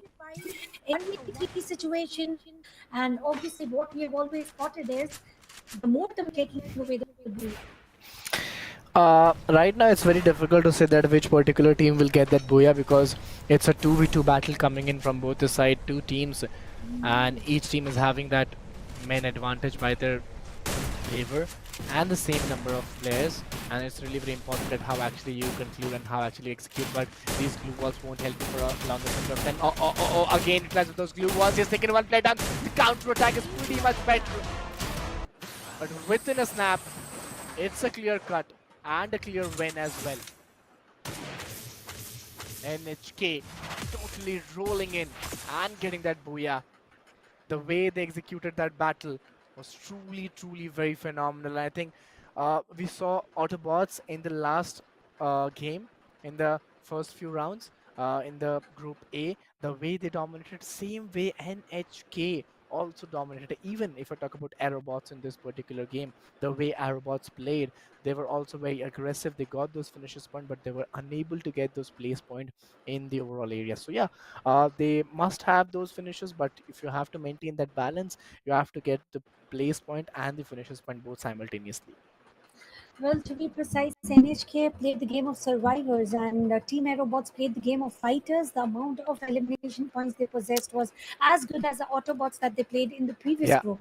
So, talking about NHK, which we already talked about in the initial stage of map of Bermuda, they had the instinct of surviving until the end and they were playing for the boy they successfully got with a handsome amount of eliminations. Well, if I'm not mistaken, surely they were under 10, but somewhere around 8 or 9, which will end up in good 20s with a good score of 20. Yeah. But Aerobots, again, going in with total of 18 Mm-hmm. eliminations already and getting the position 2, which is incredibly clean. And Yeah. Aerobots, Autobots going head to head. And imagine these two teams fighting against each other in the grand finals. It will be very strong to watch sort of battle, but the day is not over yet, and we still do have 2 more maps coming in for the same group 2. Yeah, we would totally love to see that how actually these actions gonna go in.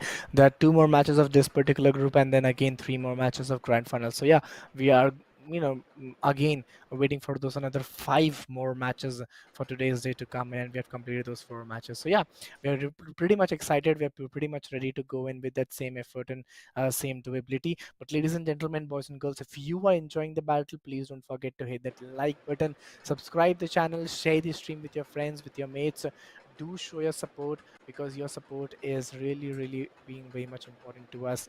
Do support Let's Game Now as well, because again, executing these even at those grassroots levels, especially at those college levels, would be really, really uh, very difficult, and nurturing the young talents, the young bloods, these esports players is also very much important, which is being taken care by the LGN team. So yeah, I'm pretty much proud to be part of this particular event, and the community showdown by Free Fire Max. And I hope, Tanya, the next upcoming map, in the map of Purgatory, the map of Three Island, would be much more exciting.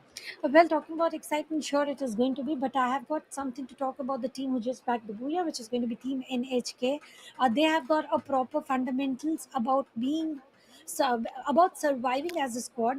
And in the final circle as well, it was 1v3 situation where surviving as a three-man Yep. army until the final circle, it's not so easy with each and every team blazing guns here and there when the circle is shrinking. So if at all, if I had to predict a place where Team NHK might land up, it has to be Moat House, one of the safest spot. Not every team decides to land there, Hmm. so their survival instincts should work there very strongly. But also, if they have to take a fight, they don't hesitate. So they are combination of both. They go all in when they have to fight, but they don't initiate the fight. If there's somebody who is pushing towards them, they will retaliate with the firepower that they possess. So NHK also has a good perks in themselves, but is it enough to be the number one? Because at the end of the day, Booyah definitely matters, but the totality of elimination points and standing points might not end up Yep. or might not sum up in the way they would want to have it that way. Yeah, totally. You should have that balance of those finishers point and those place point as well. That how actually you are rolling up and what strategies you're putting up to get the best results out there. So I would love to see that how actually these action would take place in the upcoming stages, especially by this particular group where you have more number of competition. You have NHK, you have Aerobots as well. In last group, you were having PPZ and Autobots. So yeah, different names, but they're performing same task. They're increasing the uh, mindset. They're increasing the level of gameplay at each next game. But right now, the map of Purgatory, the map of Three Islands, I'm pretty much excited to see, because these are the map of surprise and even the map of comebacks, what we talk about. So in the map of comebacks, how actually these teams gonna roll in, and how actually these teams gonna play in. This is the question arising. And if I talk about the fly path, there you go.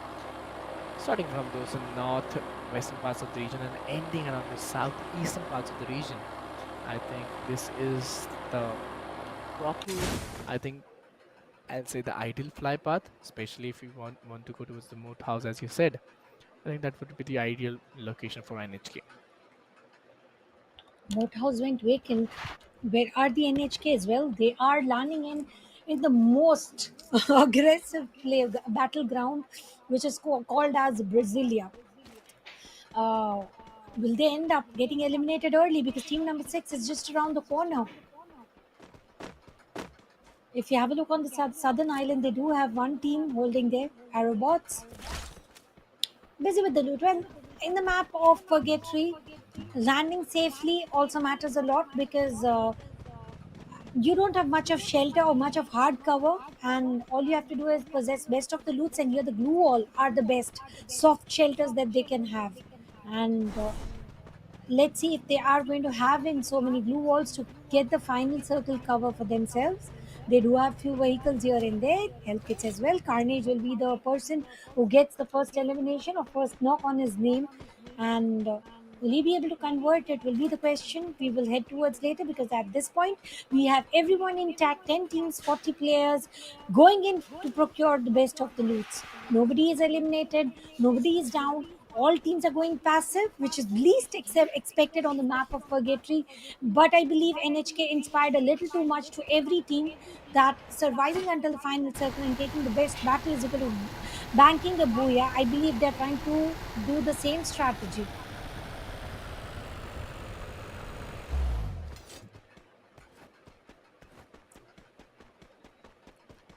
DCS on the grounds of Mount Villa. Again, the loot time should continue. Well, Yeah. having some mushrooms. Yep.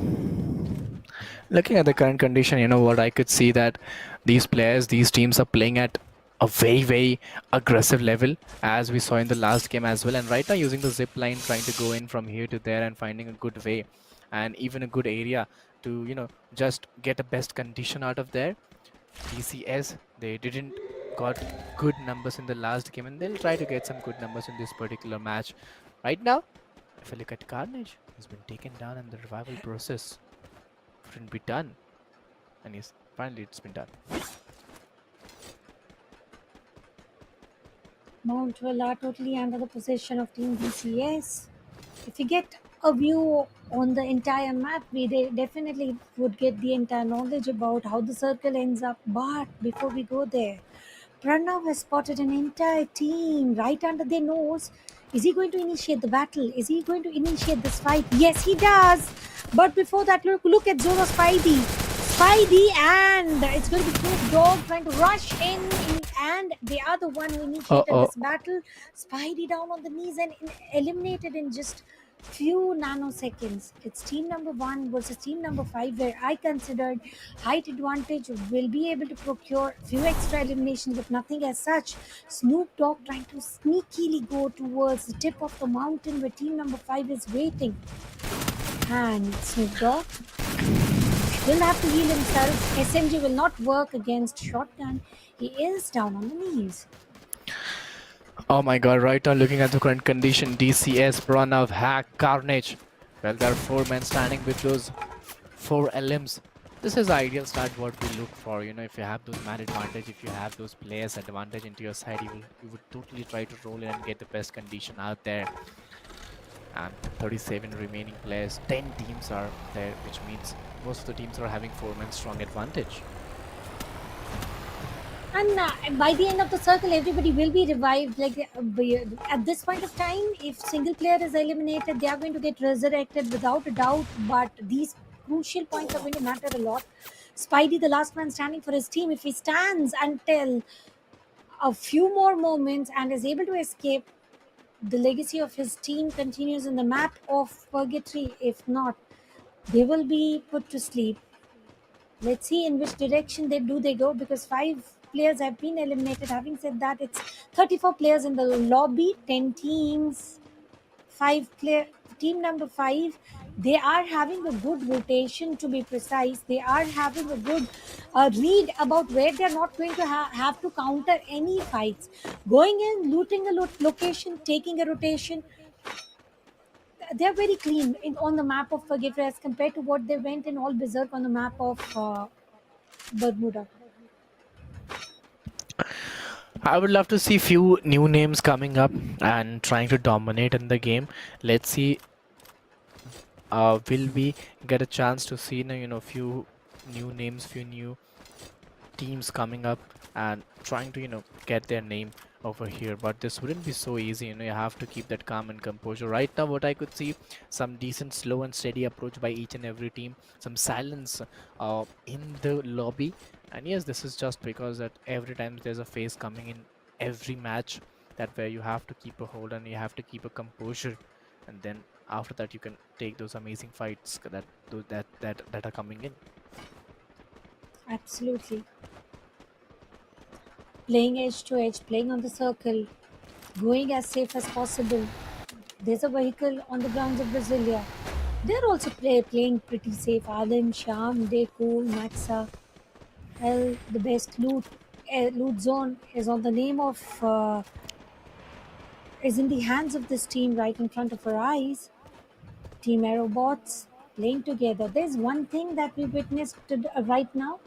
Now they're not playing scattered. Now the teams are not playing split.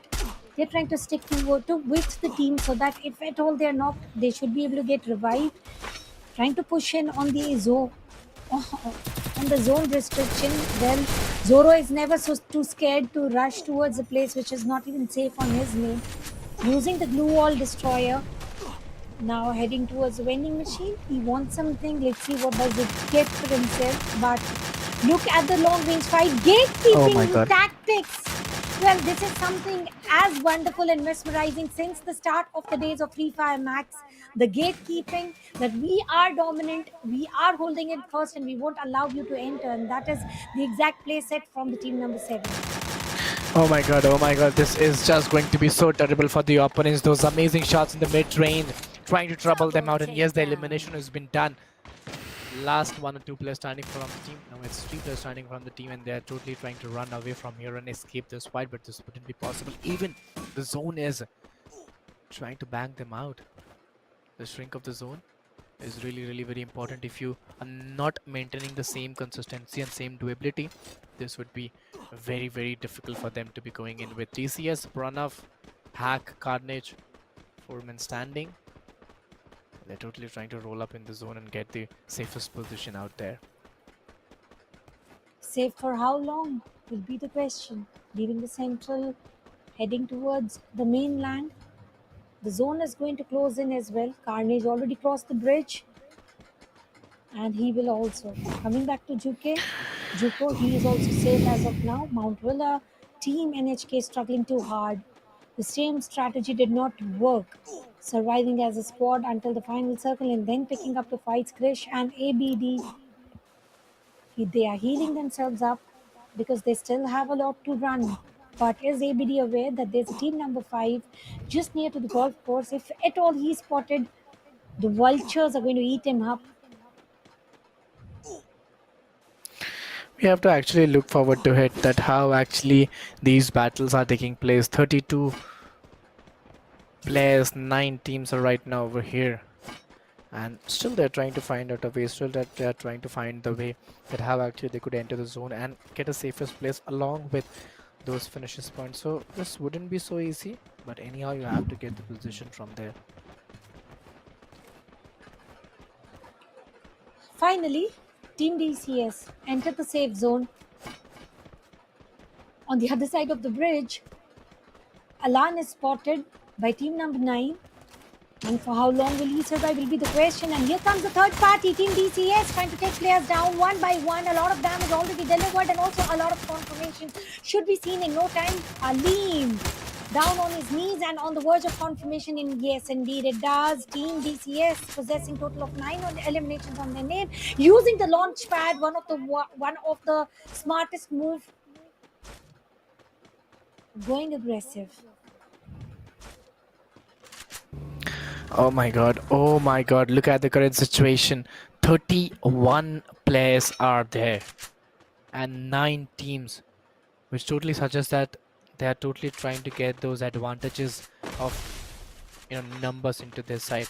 And right now what I could see from here, you have just few seconds, 22 seconds for the new zone shrink in. Almost the match of 10 minutes is over here, and they're still trying to figure it out that how actually they could go in and find a better way from here, but this wouldn't be so easy. Oh, NHK 360TN has been taken down, and from here things would be very much difficult. How with the pixel view on the wind, Gokul was spotted and he is taken down. Sure, he will be revived in no time. Here comes the rush to the launch pad. Players are pushing in with the shotguns in their hands, with shots everywhere around the corner. Team NHK surviving as a squad with 5 eliminations on the name. Circle is not going to be supportive enough. Furthermore, using blue wall to support the cover for as long as possible, trying to rush out of the support of blue wall, and the player T360 will be spotted and will be shot down on his knees. So same goes for Amin. 360 revived, but will Amin be revived as well? Yes, Team NHK again survives as a squad strong team. 26 players, NHK still in trouble. They though got those 7 finishes points, they are still on the same consistency and same durability, but this wouldn't be that so easy. You have to maintain that potential, you have to maintain that holdability as well. NHK not looking very much happy, they are much more hungry and trying to get some more finishes point as well. Well, the hunger should never stop to win the tournament. And I don't know how in the world with that sort of compression from all different direction, Team NHK still survived. They are the survivor of the fittest. A while ago, I just said this time the strategy did not work, but I don't know how in the world they're always able to make up at least for the second consecutive match. And look at the teams surviving. 7 teams already. The biggest compound on the grounds of Brasilia is already aggressed. A total of 3 teams here. Team number 4 trying to push in, and they're trying to also reach towards the first floor and using shotguns. 8 eliminations on their name. Oh my god, they're also heading towards the second story. This is not going to be so easy. NHK, they're looking unstoppable, unbeatable at this moment. Totally trying to drain all the players from the lobby. And the way they're playing, I think it's dangerous for the other players' survival. Let's see how actually they're planning up the things, or how actually they go in and get those efforts out there. But right now what I could see, Alvin over there, still waiting in, getting those mid-range fight out there, trying to find a good way. Bad boy! He was the one, last man standing. And he is pinned down and eliminated. Now it's all up to Aerobots' Sonic. He will be revived. Cruz and Sonic had an incredible time on the second story on the grounds of Brasilia. Aerobots shall survive a total of 8 eliminations, 5 teams, 17 players, 3 to 3. It's going to be Sham, Deku, and Alim with 7 eliminations as well on the grounds of Brasilia. They are taking a breather because they very well know the final shrink is going to be 5 teams pushing from all different directions. Oh my god, this is just going to be so amazing. If I look at this particular team, they've got those 7 LMs, 3 men standing strong. They're almost inside the zone, and I could see 5 teams inside the zone. They're very close to each other. Team number 1, 9, 4, 8, 10. There's only one particular team, team number 1, who's totally inside the zone and getting those positions out there. Are they shot on throwables? If at all, there's a team who is having a window opening. The easiest way to knock them down should be through throwables, but I believe 360 doesn't have any. No vending machine nearby. And treatment guns coming in as a savior. Still trying to contest through the rooftops, and which is not very safe, which is absolutely not safe. They are open and vulnerable from all 4 different directions. Blue wall should not be able to save them. Skyler is being used and blue walls are being wasted out. And here comes the push. Double takedown. Here comes the push, and they're totally trying to drain them off. Taking those shots one by one. The covers of glue wall won't help for a longer period of time, and yes, the elimination has been done. 5 teams, 15 remaining players. Still trying to get those advantage of those high advantages by NHK. But they are unable to get those finishes done. But yes, they are at the safest position to get those place points from right over here. Rebels coming in reaction. The rooftop is not safe at all.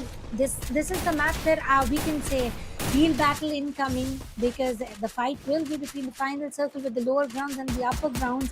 Deku trying to get some position on the opponent side, but he is not able to build an angle, all thanks to the blue walls. And look at the throwables. They are being used here and there, everywhere. There's only 2 teams against each other, where Alim, Sham and Deku are going to pick up the advantage by surviving as the top 2 teams. But which team will survive from team number 9 and team number 1? That's going to be a question. A total of 10 eliminations. One of the team is going unstoppable, and that's going to be Deku, who is spotted first, down on his knees. There's no position of him to get revived. But look at Speedy, not allowing anyone, with a perfect angle and trying to contest the stairs. You have to wait it. You have to wait in for the right time and right moment. I could see a lot of struggle between these players. 4 teams, 10 remaining players. The shots are coming down the lane from everywhere. Oh! Both the players, within a snap, are being taken down. And this 360T and the last lone range is surviving for the team. It's going to be 3v2v1 situation right now, or it has to be 4v2v1. We will get to see it. Team number 10 being the strongest in the name of manpower, but Is manpower enough? Team NHK once again ending up in top three with total of 10 eliminations. They are consistent with the amount of eliminations. Team OG 7 eliminations and the strongest team. How long will they survive? They have got the whole of rooftops. They've got the. But look at Hasiram, long range fight, VSS in his hand, trying to deliver some damage. Unfortunately, it means treatment guns will again work in as a savior. A trio trying too hard to survive, to bag the booyah. But how hard is enough to win the booyah? That's going to be the ultimate question. Look at the current situation: 7 players, 3 teams. Those terrific trio fights will be now taking place in action, and the way they will be resulting it, the way they would be going in with. That is the main question arising down. Would be the last game, 17 to 18 minutes already in the game. 360 and waiting in. Oh, it's the finally phase of time. Taken down. They're very close to each other. Just trying to find that booyah. Triple takedown. 360 played a massive move there. He got himself some finisher and goes inside the safe spot. It's all about Hasirama and Berlin right now. Both of them. It's a 2v3 situation. No, it is not. It's a 2 is to 1. 360 still surviving strong with 11 medkits and 1 shotgun. It's a close range battle. Berlin is now aware about where is the opponent, where is the last man using the inhaler and takes the final breather. Will he rush? Will he aggress? He's going in for a heal battle, which according to me is something not suggested. Very low on HP and blue wall will be the final cover. Again using the medkit. 3 teams still surviving. Oh my god, Asirama, that lone ranger surviving for the team, that last hope. The responsibilities onto his shoulders are very the question rising, the glue wall is over there. Oh, but the counter attack was pretty good. These two players having those main advantage, NHK 360T and going for those heal battles out there, having those 10 bursters, which we finally going out, and NHK getting the second position. Team coming for that booyah. To Spidey, Zoro, and Snoop Dogg definitely did everything that was needed in terms of getting a booyah, not only going for the fair rotations, but also towards uh, also towards also not only just surviving but also making sure of taking the fights as and when needed, and they also retain their numbers. And I don't know, whatever happens, retaining the numbers is somewhere key to success in at least right now in the game of Free Fire Max Community Showdown presented by Let's Game Now. But one consistent team that we have to talk about is Team NHK, and it is Nighthawks. That is what I got to know through Yeah, the chat, obviously. yeah, totally. The way Nighthawks played was really, really very engaging. Uh, though they didn't have the man advantage, anyhow they managed to get the second position. And the most important thing, even in the last match, they played really very beautiful, where they got those 20 finishes point, and even in this match as well. So the question is that the way they're performing in with those consistency of finishers point and the place point as well, either the first or the second, I think it's pretty easy to say that they would be qualifying for the grand finals, and very easily they would be in the top 6 teams. And talking about aerobots, they aren't spotted as consistent as Autobots spotted in the first group, Yep. because the way they performed in the map of Bermuda, it was a major miss, because I was expecting the same consistency. And ladies and gentlemen, this is Free Fire Max. Expect the unexpected, and one of the finest battle royale game, because the way each and everything is placed precisely, the glue walls, the shotguns, the SMGs, the upper grounds, the lower grounds, and I believe the verticality involved in this particular map, as the lower ground and upper ground of the same hard compound or the biggest compound on the grounds of Brasilia, used very wisely. And I wouldn't want to deny team NHK used the grounds very wisely, but then retaining the numbers was also very crucial, which the team right now who won the Booyah was very well aware about how to do that. They were able to pin down player by player and then ending up how to get a Booyah. It was very, very smooth. Yeah, totally. The way they played on was very, very smooth and very, very engaging at the same time. But right now, the question is that how would you go on, and what would be your strategies to be, you know, especially for those teams who are at the lower bottom. How would you go on, and how would you get the qualification of the top six teams to play in the grand finals? This is the question arising. Among those 10 teams, only the first six teams would get a chance to play in the grand finals and win the battle, or get into the race of those winning the cup of Free Fire Max Community Showdown, and even the prize pool of 20,000 rupees. So it's really very engaging to see that how actually these players going to go in and play along the side. But now the question is the third match, which is the final match of this particular group, Group B, which is the map of Kalahari. The final map, the map of snipers. Let's see who is going to get which gun, and let's not miss up. Let's Hmm. also try to sum up a few of the sniper plays. And it was MA2B, obviously. The penetration through the glue wall used very nicely coming in from the Autobots in the first group. On the map of Kalahari, they were able to take those long range fights very nicely and visibly clean. They were able to also knock down the players through the glue wall. Let's see if something as such hops in the group two as well on the map of Kalahari. If I had to ask you, Eagle, what do you think? Will Team NHK again continue to be consistent enough? Yeah, of course. Looking at their track record, the way they played in the last two match, I'm pretty much, hoping that they would be going with that same intent and same positivity. Uh, if there's any drop clash, rotation clash, that would be a bad luck. But yes, the way they're playing in, the way they're going in, I'm pretty much sure, and I'm hoping, fingers crossed, and I'm hoping that they would be going with that booyah or even in the podium finish. Let's see which direction the games end up, because for now, for today we saw two groups, both the groups having different sort of Hmm. mindset. If we talk about group one, they all they wanted was just rush in, end up the day, and they definitely worked wonders. Let's also not forget PBZ. They also played with the same mindset about how aggressive you can be and turn every table on your side. But if we talk about group two, it's more or less the group of survivors, because there were seven, or if I remember, if my memory serves it right, there were seven teams until the final circle or second final circle, and Yeah. which had to be very very crucial. But they were still able to align themselves in a pattern where they did not have to go for multiple party battles. They were going one is to one team against each team, and it went very smooth until top three teams. So each group with different sort of play set mindset.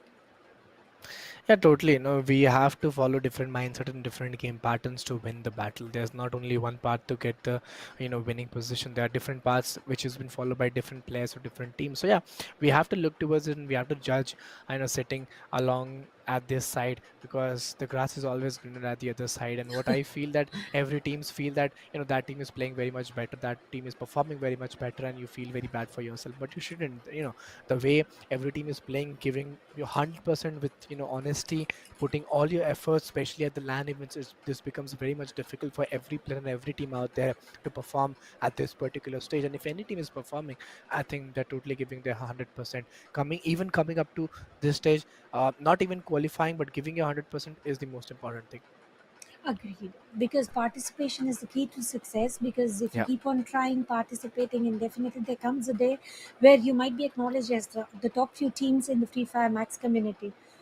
Talking about the map of Kalahari once again, grapple gun was also used very wisely, and I would want to again accept the fact that this opportunity given from Let's Game Now is wonderful, because these players, for now, obviously they are pretty new in terms of tournament, in terms of esports. The platform that they are provided with, they are having enough knowledge about how to use each and every resources utility to end up into a better place, to end up into a perfect position where they might be able to get the perfect esports athlete vibe.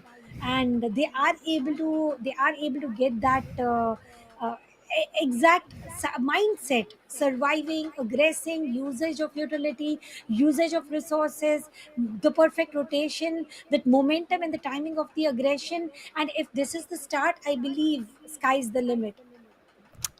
Yeah, totally. We would love to see that how actually these battle gonna take place, and how actually the final third match would go in, with what efforts and with what abilities will these teams go in. Because the map of Kalahari, I'm pretty much sure this will bring a lot of chaos and a lot of clusters, to be very precise. But how will they actually execute the things? This is the question rising. So ladies and gentlemen, whoever is watching the stream, please don't forget to hit that like button. Do subscribe the channel as well. Do show your support as well, because these things are really very important to us. And I'm pretty much, awaited that if you show your support, if you show your love, things would be really really be uh, well mannered and welcoming in the future as well, because this is just the start from Let's Game Now. First we did in Nagpur, then in Coimbatore, and there are many more places, many more LAN events coming down the lane. And LAN is a vibe. To be honest, having online tournaments versus the LAN is, it's like living the moment, enjoying and cherishing the roars from the audience, and a single support from audience and a single roar towards the player playing on the desk is just great. So yeah, you should be showing the support to your favorite team. And this is it, absolutely, actually, about the tournament, about the players, about the team. But if we had to add up to this communication, I would say this community showdown has brought up some emerging esports athlete right from the grassroots level, and I believe these are being flourished very well. Yeah, totally. It's really very important that you bring the talents, you bring the young bloods from the grassroots level, you nurture them, give them which has been given by Let's Game Now. And what I feel that, if it's going with that same intent and same positivity, I'm pretty sure and young talents would be coming up and would be showing up very soon. But yes, right now, the map of Kalahari, the map of chaos, the map of desert, the map of storm would be really, really being entertaining, as it was much entertaining. The last map of Kalahari in the group A, I'm pretty much sure that would be entertaining in this particular group as well.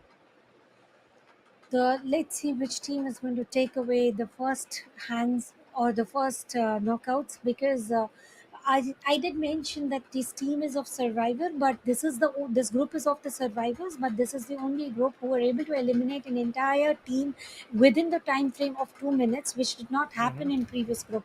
So somewhere being passive, they are not hesitant towards picking up some fight. Sure, the main instinct is to survive until the final circle, but if they have to fight, they go W, they get those elimination, and they also, this group B doesn't take a breather if you want to eliminate, because something that I saw of in this particular group, they are not allowing the single player to go on a flee towards revival mode or survival mode towards the resurrection mode. They are making sure if they wipe off, they wipe off the entire squad.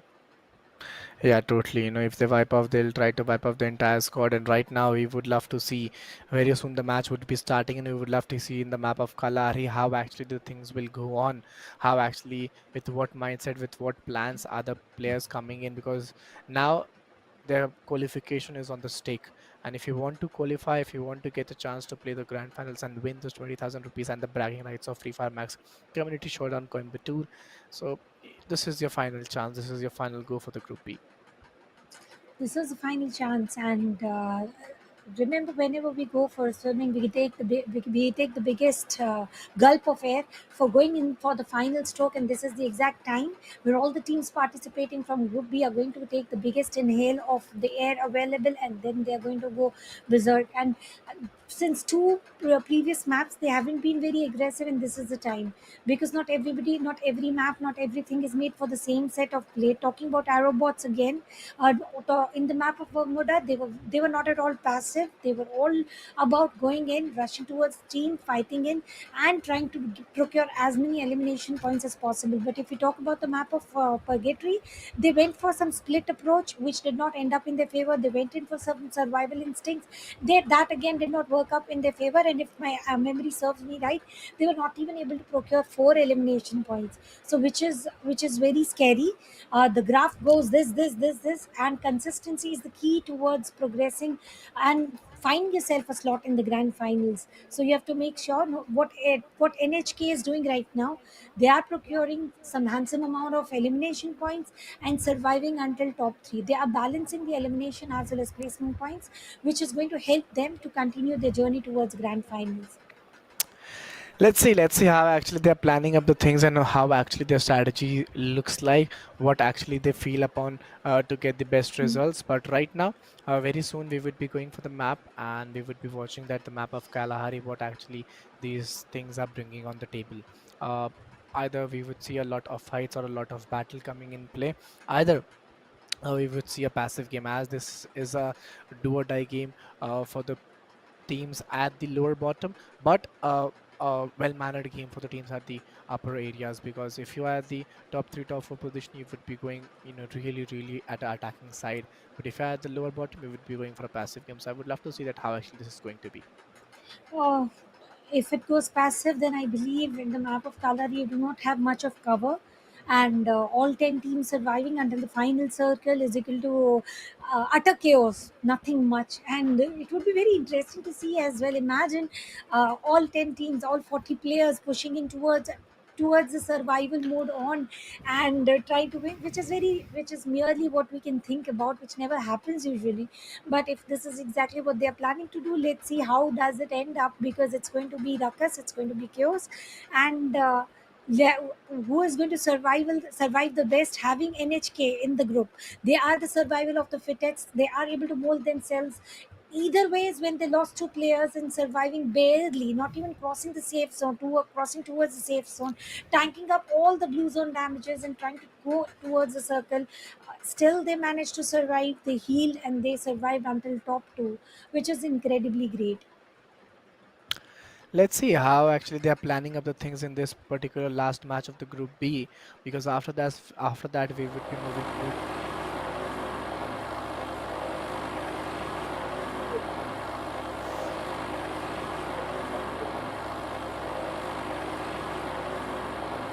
be very dynamic, I'll say, starting from the southwestern parts of the region, ending around those southeastern parts of the region.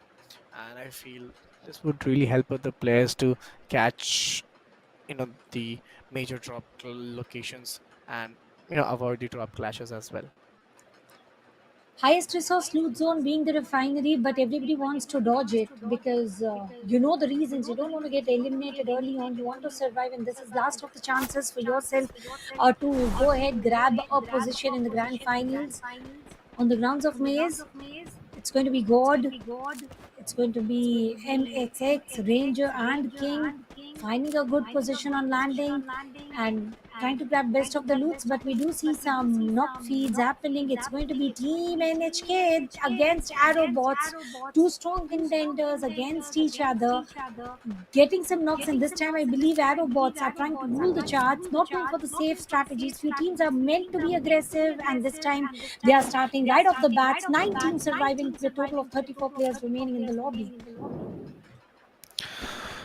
It's not gonna be so easy. It's just the start of this particular game, and this will be like a roller coaster ride. Sometime it would be looking like a lot of chaos, a lot of clusters, and uh, unpredictabilities. But looking at the current conditions, 34 remaining players, 9 teams are out there, and things would be very, very be unvulnerable for the players who are not very much planned with this particular map.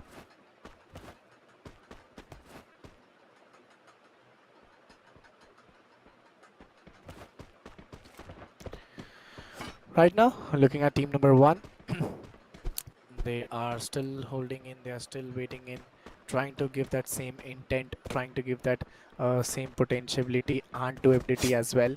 But it's 2.5 minutes in the game, and the way you're going in, the way you're moving in, it's really very important for you guys, to maintain that same patience level throughout the game. Team OG, well, they are having the control over the stone bridge, and they're all the owner of the stone bridge as of now, trying to procure the best of the loots possible.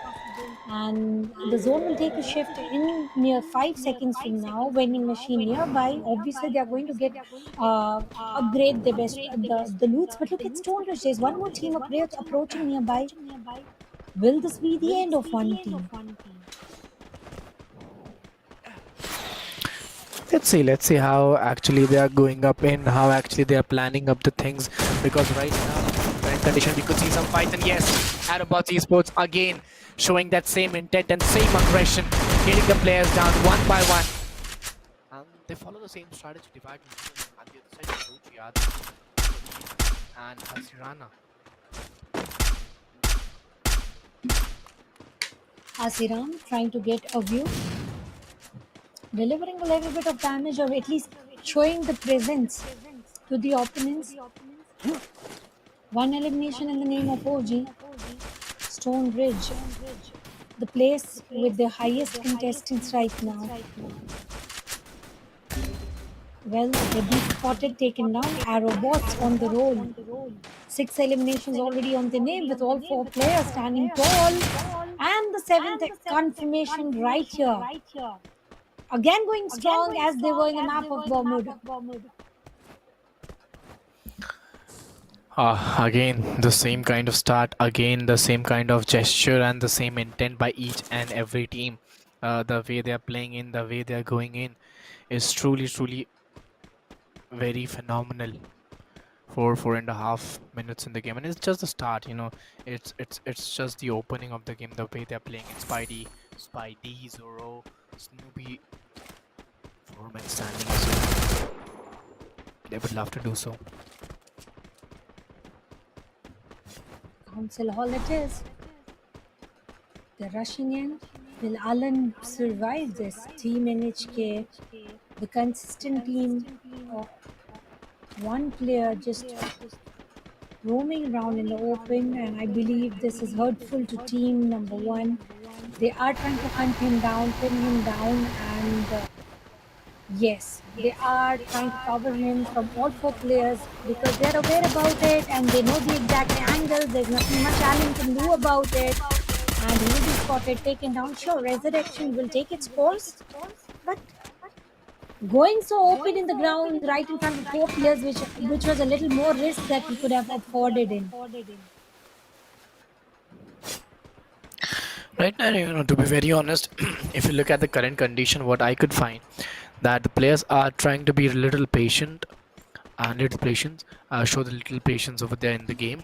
And as this is the map of Kalahari, we usually talk about that you have to keep that chaotic movements, you have to keep the game very calm and composed because these deserty regions bring a lot of chaos in the game. And NHK being at the dominating side, Aerobots being at the dominating side, and being at consistent as well, they are also trying to keep the calm and composure because they know the qualification for them would be very easy. But any other team, looking at the lower side, would totally make the things very, very intolerable.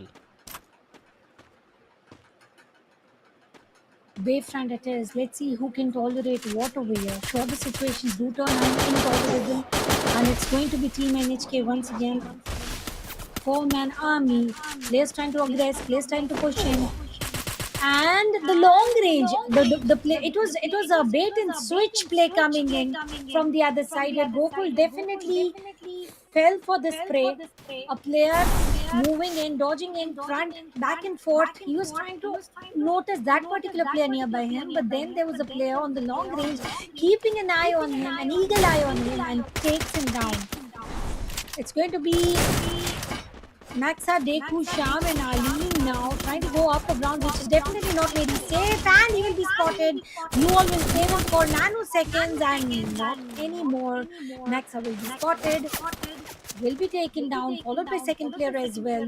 Sure, they do have 6 eliminations on their name, but is it enough? Because still there is a lot of time remaining, and 8 teams in the lobby, 30 players still they have to fight, and even if they remove themselves here, they still have to fight left for 24 more players.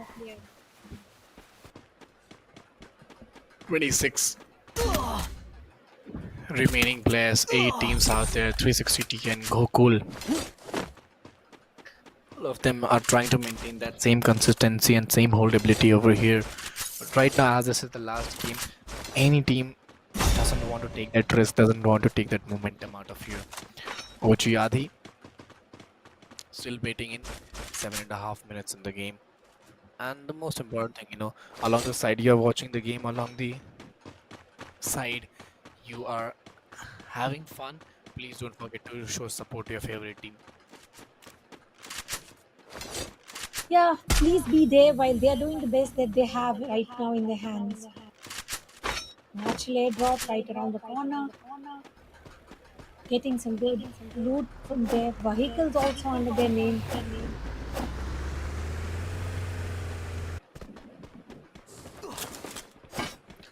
Let's see. Let's see which what momentum, what planning are they coming up with. NHK going with that same intent. Adi, Hashirama still waiting in Alim 08, Shyamopi, Deku, Maksa. Four men standing, trying to get that way. 26. I can see 26 remaining players, 7 teams. Not having the advantage of zone, it's better you go inside the zone to avoid that damage. Right now, the damage is bearable, but after a few zones, the damage would be unbearable. So it's better to use your utils and medics very rightly.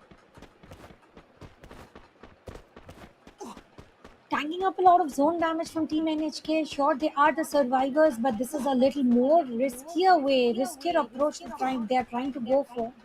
And let's see if this is also going to reap the fruits of top three teams in the final circle.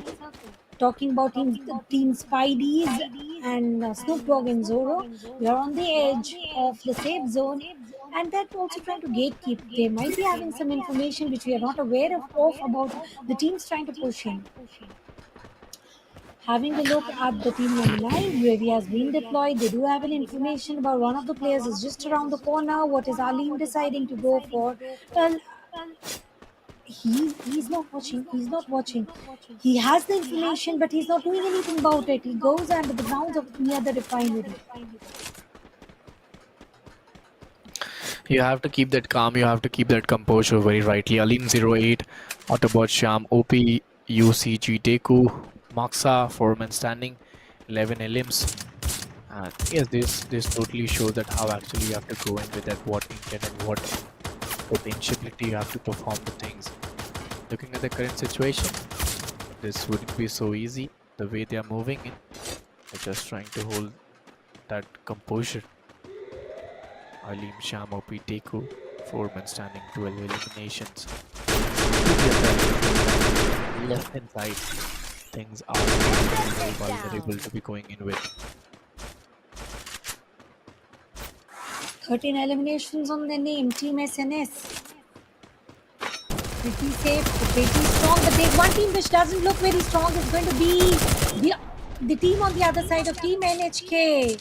Five eliminations on the name. Krish is spotted down on his knees. He will be revived in no time for sure. And he doesn't. They're going to lose him. Krish is down and out. They do have a vending machine nearby. He will be revived on the other way or around because they had enough golden tokens. ABD spotted, taken down. Right now they are being targeted. They are being spotted. And they are not able to take the fight exactly as they were supposed to. 2 players eliminated. Now it's all up to Alan and Krish. It's quite difficult and it's quite unengaging to say that 24 teams, I'm sorry, 24 players and 7 teams are out there and still trying to get that same holdability. But right now, the way I could see, the way I could sense the amount of danger, that this is a silence just before the storm. Once they're very close to each other, I think things would be really be vulnerable. They already do look vulnerable. All thanks to the grapple gun that Mexa is able to go in towards the safe zone. Vehicles being used here. That's one of the riskiest approach I've ever spotted. And look at the trigger discipline from MXX.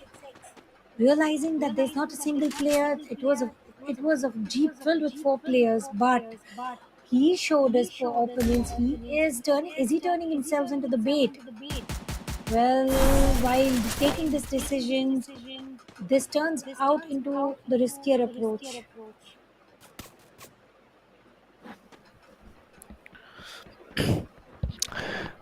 12.5 minutes in the game, and it's very much easy to say that you can survive and you can make the momentum or you can make the holdability. But Gokul, Amin, 2 men standing, you've got those 1 eliminations. How would you go inside the zone, because you could see your opponents very close to yourself and things are very undoable, very challenging. Zoro, Spidey, Snoopy Dog, 4 men standing. 21 players are still alive, and you have got the top 6 teams availability.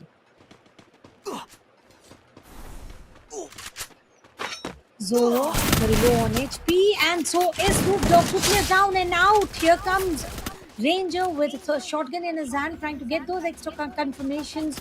Though it's going to be the very first elimination on their name. Everybody on the grounds of foundation, but the circle doesn't consist of it. On the course, MXS will be spotted and taken down. Ranger will be the last man standing. How long does he stand is the question, because there's still six teams, 15 players in the lobby, and team number 9 looks very strong, and therefore the center of the circle as well. Mhm. We have to actually see that how actually the things are coming up, how actually they are planning up the things, how actually the potential is rolling in. Alim 08, Sham OP, UCG Deku, Maxa, Orman standing with those 27 eliminations. Here there's amazing shots there, some amazing connections to be taking place. 15 players, no, now it's 14 players diving in here and there. Oh my god, those shots, headshots, that too from so long. That was so unpredictable. 28 elimination points is everything that I can notice as of now. Having the upper ground pointing out towards 29, will they convert it into 30?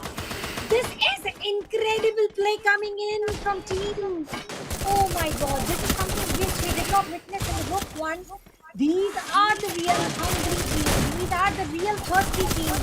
They are blood hungry, reviving the teammates right in the eyes of the opponent, and still aggressing. Max has got everything that it needs in the esports athlete, and he's giving the best of everything that is possible. 31 eliminations, 3 teams in the lobby, a scorched on team right now. 8 players surviving. It's a 4v3v1 situation. We have to look towards it. 3 teams, 8 remaining players, and this would be so unpredictable for everything out there. How actually going to go into that many. Yes, here comes the booyah, which was totally unexpected. And it's team SNS.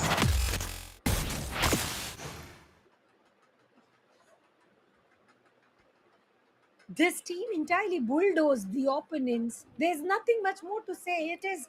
It is something out of the box. It is something that I did not expect. What in the world is 34 elimination points and a Yeah. booyah? They have broken all the records of the day. They've taken away almost half the lobby or even beyond it, because Yeah. we witnessed 40 players in the lobby and they are able to get 34 elimination points.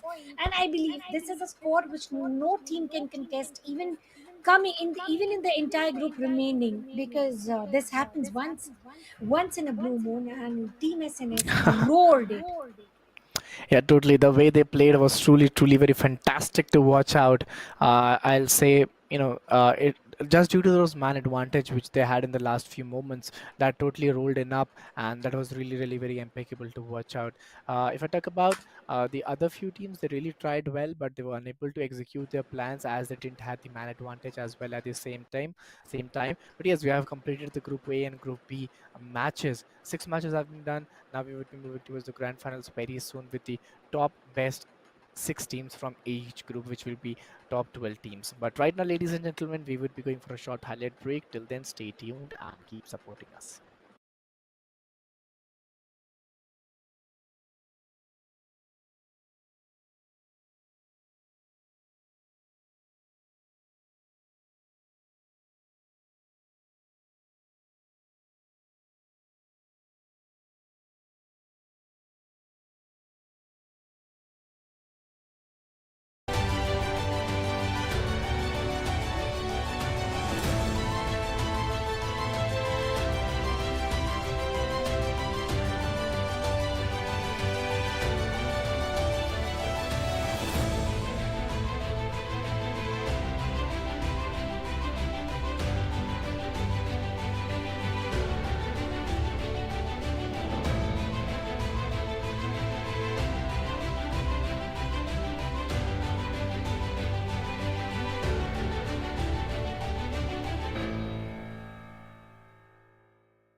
Ladies and gentlemen, boys and girls, once again, welcome to Free Fire Max Community Showdown presented by Let's Game Now. And this is going to be the final stretch towards the semi-finals end. This is going to be the final group. Well, we did witness a lot of teams, unlike of the last one, the team which had the Booyah with the massive amount of 34 elimination points, which is incredible. Is there somebody to complete this sort of gameplay? And coming towards my fellow co-caster, Eagle, have you ever witnessed a game where a team possesses of 34 eliminations? That was truly impeccable and something that I haven't seen before. But yes, this is what this has been done just because of this. The Free Fire Max Showdown, Community Showdown is done to nurture the new talents, find the new talents, and yes, we are on the process of that, and we are doing it very nicely. Presented by Let's Game Now. It's a very great initiative that is happening at the grassroots level, and now we are at the final ledge, final showdown, which is the grand finals between the top 12 teams, which is top six from each group, A and Group B. And I'm pretty much sure when Aerobots Esport, Autobots Esports, PGB, NHB, when these teams will be in front of each other, I think that would be really, really be interesting to watch, when these aggressive teams would be playing against each other. Oh, well, my eyes will be on teams like SNS, which are going YOLO. You only live once. We do or die, and they were able to get everything on their way. They bulldozed every other opponent on their way. Yeah. They bulldozed everything actually, and they were the only last one standing. Not only as a solo player, but as a squad strong team. That is exactly what matters, and that showed the way the connections were built up within themselves, the communication which is needed, and they were able to execute the battle in the exact way that they wanted to. But will we have the same sort of group 3? Because if we talk about group 1, let's call it group of fighters who wanted to just go crash land and get some points, Autobots being number 1 there. Coming towards the second group, which goes for the group of survivors, where the team always wanted to survive until the final circle and then do whatever as and when needed, and NHK stands tall there. But the team SNS that took away the Booyah, I believe that is something that I'm still shaken off with the factual numbers, with the figures right in front of my eyes. That is that still doable, and they made it look very easy. But believe me or not, this is impossible scoreline that they created. Coming towards the final group, if I had to ask you, what do you think? We saw the fighters, we saw the survivors. Who do you think are we going to witness in group 3? It's not Group 3, it's Grand Finals to be very precise, but the way these teams have played, the way these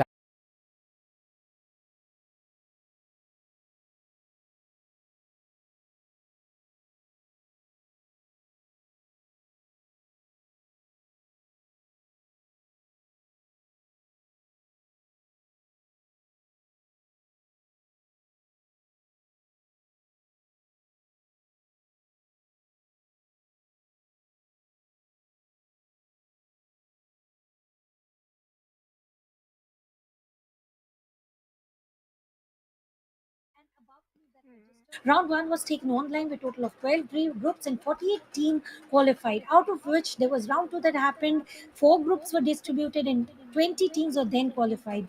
Land finals round 3, 2 groups and 10 teams in each group was properly divided. 12 teams qualified for best of 3 maps. Now we are towards the land finals where we are going to witness 12 teams with best of 3 maps. Well, ladies and gentlemen, this is a super long journey, and there has been consistent names because the way few teams have played, that totally shows that how from the scratch towards round 1 until the land finals they are giving up best of whatever they possess. And believe me, few teams are always being they are going to get carved in my brain, because few plays are actually sometimes you tend to forget, yes, this happened in this tournament, yes, this happened in that event. But this particularly Free Fire Max's Community Showdown is going to get carved in my memory with the scoreline that was created, 34 eliminations and a booyah. Yes, I'm also waiting to see that how actually the final round would go in, which is the grand finals. The roadmap where it's registered, and finally, we are on the top 12 teams. I think this is another journey. This is another journey that is being cherished by all the players out there, all the teams out there which has followed the journey right here. But yes, the most important thing, ladies and gentlemen, very soon we would be going towards the final leg, which is the grand finals, and we are very much excited for that, Tanya. Absolutely. We both are super excited, and I believe you guys are too. Spam some hearts, spam some love towards your favorite Hmm. team in the chat section, because the teams performing so great are definitely deserving it. And once again, extremely thankful to Let's Game Now for giving me the opportunity to be the part of this event where I could witness some score lines which really look unrealistic, but they definitely are. And having Eagle as my fellow caster, co-caster is also great. This is for the first time we are sharing the stage, but doesn't look like one. And I believe you audience, we both are able to entertain you with the play skills and sets these players are showing. Yeah, totally. I'm pretty much excited for the next game as well. But ladies and gentlemen, if you are having fun, if you're having entertainment, please, please, please don't forget to hit that like button, subscribe the channel, share the stream, do show your support. If you're watching at the LAN venue, do cheer up for your favorite team, make some noise, have fun, because this is the moment that is really very cherishable. And if your team is in the grand final, I think this is the best moment for you guys. Well, these are the teams right now: Autobots, GN Esports, Pixel Bandits, Team V4, Men Are Brave, Hexagon Esports, Shingam Esports, Aerobots, Nighthawks, Villain Era, Neon Vipers, Zenith Esports. These are the 12 teams who are participating right now in the grand finals, and the cycle still remains the same. We are going to witness Bermuda, Purgatory, Kalahari, and uh, this time, sure, the maps are going to remain same, but will the strategy be repeated? That's something that I'm looking out for. To be very honest, we have to check the things right over there, that how actually these teams gonna play in, and or what strategy they're gonna put in up. But these three matches, as we saw the map schedule as well, Bermuda, Purgatory, and Kalahari would be really been entertaining to us. That how actually these teams gonna pick it up. But ladies and gentlemen, as this would be the last leg and the final leg. After this, we would be ending the show. But these three maps would be the most entertaining, most I would say competitive, because in the first two groups we were watching 10 teams each, but right now we would be watching 12 teams. So I'm pretty much excited to go on with that. Yeah, so it's going to be 10 teams for sure participating. And as we already talked about, it's the final stretch. It is the time where they are going to make sure to prove us that they are performing, they are given the best of the opportunity, and they give the outcome, performing the best in all the different matters possible. If they have to survive, if they have to aggress, if they have to push, if they have to make sure that they have to hold and play. I believe if they are able to correctly distinguish this is going to be first map of Bermuda flight path, being from the northern side towards the southern side, being a little diagonal towards east to from western side towards the east. If we talk about the spread outs, Bhima Sakti Strip, well, that is exactly where a lot of teams have already jumped out. Yeah, that's a pretty decent fly path, to be very honest. The way I could see this fly path, the way um, drop clashes are coming in, the way they are playing it, I think there.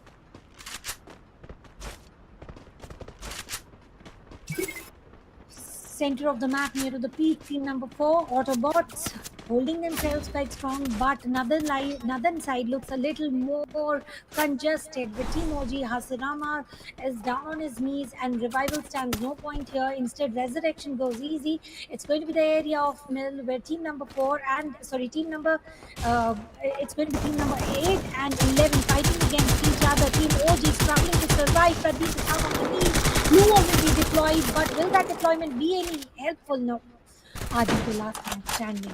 That was that was pretty quick, and that's great. They were playing with the split of 1:3 because Ali, Sham, Deku, and Max are definitely looked a little aggressive. Not a little bit. Well, this is the team with 34 elimination. They were on the hunt of eliminating entire squad. Oh my God, this is a great start. And at the earliest phase, if you get those, you know, aggressive start, just totally justify that with what mindset or with what planning are you coming in the game. Right now we could see 12 teams, 44 players. You have 2 minutes time for to complete that loot and get that momentum very rightly. And I wish that you should utilize that time very nicely so that you can totally gain up the things. Every second counts, every knock counts, every damage delivered counts. And right now, Pranav being down, DCS will not try to save him because they wouldn't want to risk an entire squad for one revival. But the quest DCS is one player is struggling very bad. It's going to be crude to push in, get the confirmation, and he definitely does. Not much of team losses here. 12 teams still remains intact. 44 players, sure, but Observatory will be the place right now where Demi is trying to push in. And he has the position, he has the angle, but he won't be able to take down the player. He rushes in, using the player's ability, able to get one knock, and he will be going in for that particular elimination point. But is he aware that he showed himself into a place where he has to not only fight one is to one, he has to go for 1 is to 3, but he goes for the longer route. This was more risk than he could have tanked up. Oh my god, this is just going to be too difficult for the players to be going in within the way they are playing in, the way they are going in. I think you have to keep that hold and you have to keep that composure to be very precise. Right now, what I could see, what I could sense, that things are not that very impactful. Obito over there, still having that potential, still having that holdability. You have to make a mark, you have to make a justice out there. Triple It's really takedown. impactful, but oh, those were the good shots. And even the glue walls out there, they're totally ruling in. Well, they ruled the map of Kalahari. Will they rule and own the map of Bermuda as well? Because they were not so strong in the first map of Bermuda. We spotted them, but then it is the final stretch. So I'm very sure they are going to go the best of whatever they hold themselves in. Look at Maxat, went in, all blazing guns, and also an elimination point. T Ultra got it taken down. They do have 5 eliminations on their name. Hunter was revived right on time, due to which team will survive. 12 teams still remain intact. He's going to use this launch pad to just go out of sight, out of fight, to survive for a little longer. Every second and every placement count is going to matter in the leaderboard. Autobots, I'm sorry, SNS. They're totally trying to ruin the game and get those finishers points. 11 teams and the elimination of 3 players has been done. 7 eliminations by this particular team. This is the grand final. Bermuda map, match number 1. Here, there's a lot of things to take. Those 20,000 rupees. The Free Fire Community Showdown. Bragging rights. You don't want to miss it. 7 eliminations. Unstoppable.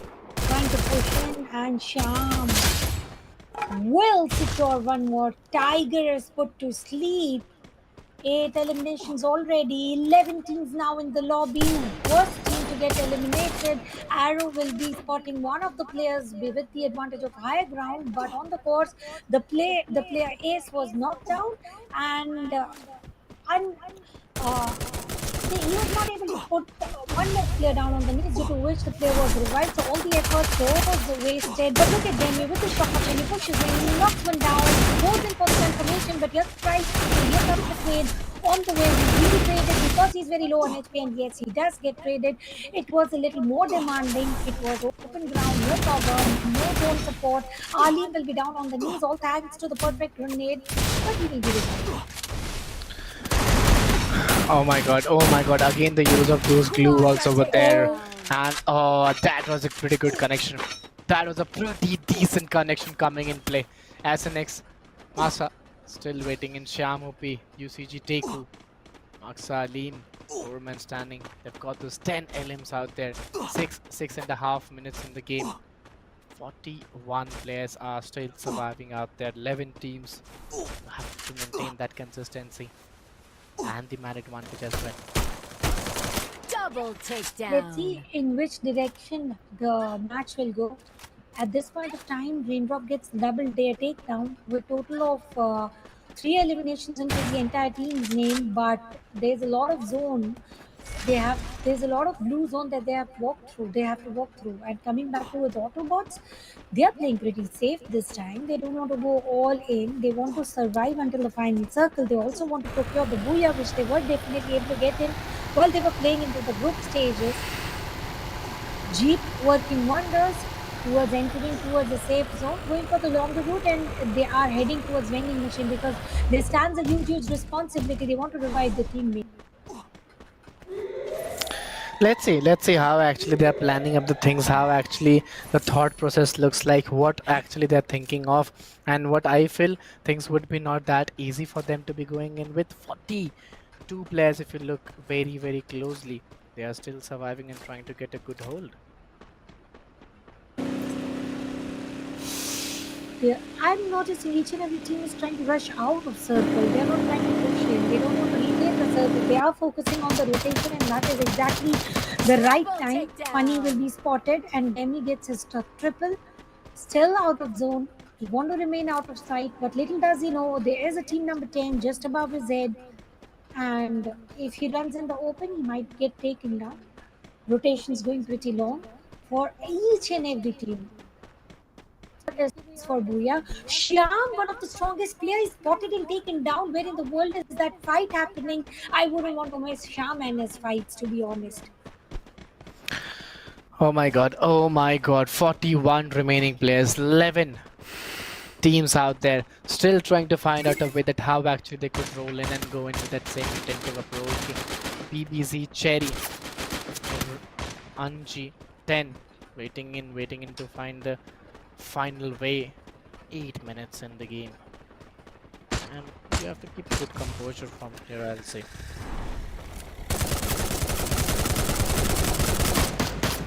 Trying to destroy the vehicle. Will they be able to do that? Spidey will lose the vehicle. He goes into the open ground. He wants to be the last breather that he's going to take, and it's an end. 9 teams remaining, 36 players in the lobby in the map of Bermuda. 9 fours are 36. Each one is qualifying. So Rampage. as soon as I say that, look at Ali and his team, SNS. 15 eliminations already. Sham was revived. That is indicated when I mentioned Sham is down on the knees while we read the Double elimination takedown. feed, and look at Sham. Through the view all the way, the precision, the SVD usage. He is perfect in all the way that he's going through, but zone wouldn't be so supportive. He took a little bit extra risk. The urge to get 34 elimination points again was a little greedy as of now. Will he be revived is going to be a question. 10 minutes down, few more minutes remaining. Instead, 9 more minutes remaining, which is still a long journey to survive. Yeah, right now looking at these teams, PBZ, well, the way they are playing in, the way they are going in, I think this has totally been different. PBZ, Autobots, Aerobots, and it's not very possible for the players teams to show that aggression. I can see only 3 to 4 teams showing that the same level of aggression. Oh, Moru, they got those dark angles out there.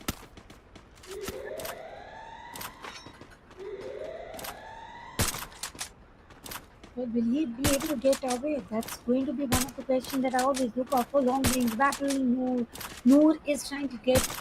He's trying to deliver the perfect damage, but converting this long range into elimination points is very difficult. On the course, Tiger will be the player who was taken down but will be revived with only Thompson in his hand, trying to go on the different direction, which I believe could not end up again in his favor, delivering a lot of damage, sure, but he is contested from all 4 different directions. Team support has opened, but 2 players down on the knees, and they will be converted into elimination points. Astra remains the last man standing. With that, now we have only 8 teams remaining. Mira, and look at it, 10 elimination points in their hands.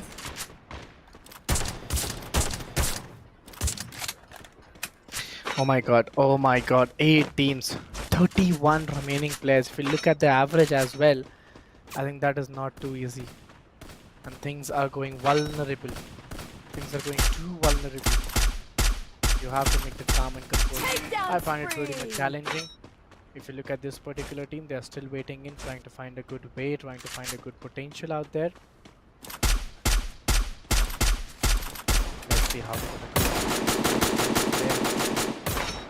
strategy to be going in with.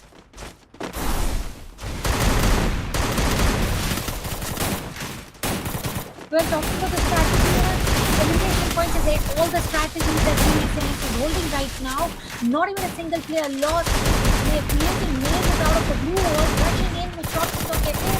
Debut has been spotted and has been taken down. Immediately, everything will be traded to fair square state, and they have lost only one player. Will he be revived? Still stands a question here, but 22 elimination points is something huge. They've already procured in the stretch.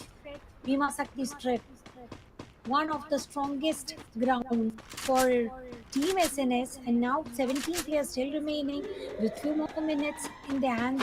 The hooter is also buzzing. Let's see in which direction are they deciding to enter the circle, because now they will be gate kept. This delayed entry is going to build up a lot of struggle, but they do have a plan B. They have got a launch pad, no question asked. They have got everything pre-planned. My god. Oh my god. 4 teams, 15 remaining players. This is just going to be too difficult for each and every team out there. In front of them, if I'm not wrong, it's Team BZ. Let's see which team it is. Aerobots and Autobots, both the teams are surviving. This would be a tough call. This is exactly what we were waiting for. Aerobots and Autobots both together. Team number 4 contesting the center of the circle, going with their basic strategy, holding the center of the circle and trying to give cover to each and every teammate with strong elimination points. Coming towards Aerobots, they are holding the ridge right now. They are safe from the back side, because there's nobody to come and push towards them. But they don't have any hard cover to work out with. And as soon as I say that, Team OG is struggling bad with no hard covers, and the team will be entirely eliminated with 3 teams only remaining. 12 players intact. Each team holds 4 strong players with 25 elimination in the name of Team SNS. But they are out of the circle, and this feels a little unsafe in my POV.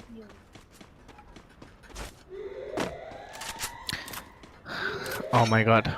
3 teams, 12 players, which resembles 4 from each.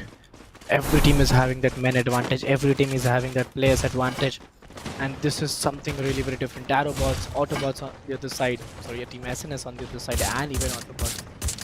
3 aggressive teams, the 3... the glue walls in the line of action. There comes some amazing shots. The glue walls has been popped up here and there. They're still trying to figure out the use of grenades have been done as well. One by one. Those aggressions. Ali spotted, taken down, which might be a huge loss. 11 eliminations coming in from Ali Malone. He is down. Don't know why being spotted after so long. Let's see how are they going to convert this copper shield into the victory duel. 10 players remaining. Still there is a team which is spot strong. Blue wall will be the only cover left. This is a punishment for the delayed rotation, but they already have 25 elimination points. Blue wall melters being deployed, being thrown here and there. So the only remaining cover will be taken down by Sham. Buys himself enough time for taking a long range duel, pushing in, going for player by player, pins them down. 8 players remaining. Whoa, what a shot from Sham again! He's able to get that pixel fake not only once but second consecutive time, summing up to 3v3. Oh my god, this is just going to be too impeccable. This is just going to be phenomenal, and there you go. The way they're going in. They're very close to that booyah. Yes, it does that very nicely.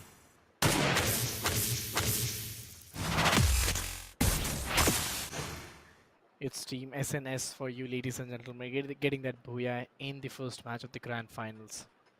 And this is what Well, we were talking about, Tanya, that you have to maintain that same holdability. If you want to really, really win the battle and get the bragging rights, you have to perform something different. And having Autobots, Autobots into your opponents, and after that winning the game, getting the booyah, I think this is all you what needed.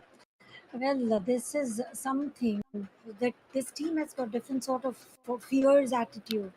They are very aggressive and they are not passive aggressive. They are totally YOLO players that I'm spotting in the map. From the map of Kalahari, they have buckled in so hard that it's tough to control them. They are untamed players. All they do is just push in and give team support. And I believe me, if we hear the audio of communication, that is the key to success, because they exactly know which players need support at what point of time, and they are providing it. Thus they are able to survive as a squad strong team. I really would want to see their gameplay even after this tournament is over, because Hmm. if there's one team that I'm always going to remember is the squad.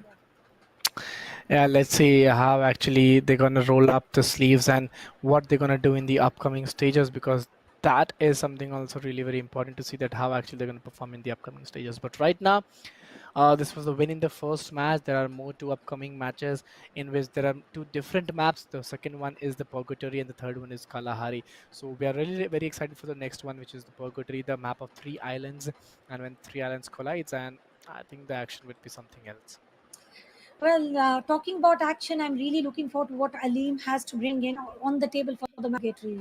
There are teams who take total of 11 elimination points, or sometimes even below. Now, this single player out of the entire team is able to get 11 elimination points. He is such a strong player in the team, and I don't know what is he going to bring in on the table of Purgatory. This is the team that I'm really looking forward to. I did talk about Team NHK, which is not spotted so strong here by far.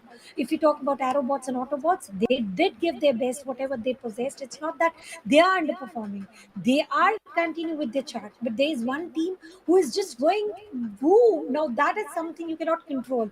They are having a different sort of growth altitude. Yeah, totally. That was really, really very impeccable. But the next match would be real soon. And yes, it is. The map of Purgatory, the map of three islands. And if you talk about the fly path starting from those eastern parts of the region, ending towards the western part of the region. A very dynamic fly path from where you could convert a lot more top missions. Well, visually the spread out is not so good. Ski Lodge looks very congested, and so inside of Ski Lodge, we are seeing a total of four teams near to Ski Lodge, except for Vikram trying to go as far as possible so that the team survives. Highest resource loot zone will be the Autobots' drop point, where Ultron, Hunter, and other two teammates are trying to drop clash. Which team survives is going to be the question there. On the southern island as well, we do witness two teams, team number 3 and 8.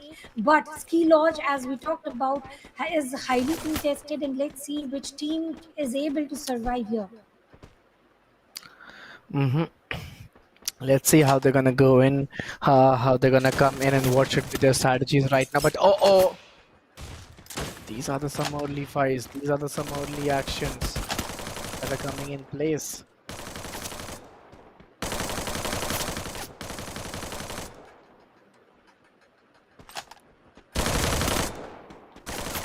Oh my goodness, this is just going to be too tragic for them. The way they are putting in all the efforts and all the durabilities, that would be unstoppable. Azirama, Adi, Pradeep, three men standing and totally trying to nail the moment. Right now, we could see some, finish feet running out the game. Timoji, Pradeep trying to go in for a fight, tanking up a lot of damage with no eliminations on the other side. As soon as I say that, Pradeep definitely is able to get the first knock. And he is also going to procure the first elimination point on behalf of his team. Obito taking the cover of the blue wall. Skilots, it still remains highly contested area. Three teams already spotted. Four team which is freed away. He doesn't want. They don't want to take the duel here. They have realized that there is a lot of teams to fight. Freeze bomb sent to no harm as of now. Ski Lodge still remains highly populated, but it's going to be Deku who gets two eliminations on his name already. It would have been great if you could have jumped in there, but Arlin and Gokul fighting the best for their lives right now. Who takes down whom? These are the two players which are fan favorite. Talking about aerobots. One went to go jumping, but they did not miss. They missed the minor angle. Oh my god, Aerobots, the way they're playing in one by one, those aggressions are coming in. The Triple players, they're takedown. looking unstoppable, unbeatable.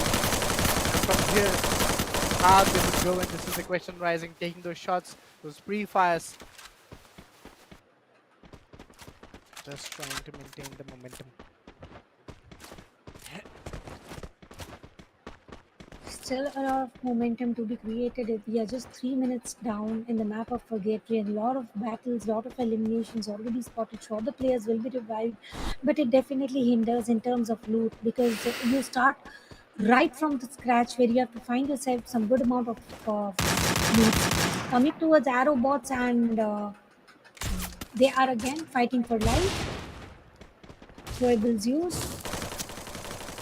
Did it deliver any damage? Should be the question here. I believe no. That was so impressive to watch out. The way they played on, the way they went on was truly so beautiful. 11 teams, 39 remaining players. Yes, they've been engaging very nicely right now. The question is, what should be the result? Oh, Quadra have to be takedown. careful. The takedown. 6L by this particular team. They're totally on fire. Coming towards Team NHK, the best of the survivors, is this survival gameplay going to work in the finals on the map of Purgatory? Will be the question. Coming back towards the team of Spideys and Snoop Dogg and Zoro, there are a total of 4 eliminations in the main. They are trying to hunt down on Ace. Sure, he will be able to knock down Spidey, wouldn't stop shooting the behavior that he possesses. Will he be able to get the confirmation? It's going to be questioned because each points does get counted, realizing the player is down. He has spotted Niranji as well. Spidey with the woodpecker, he's trying to create wonders. Holds the melee, and Ace will be confirmed in no time.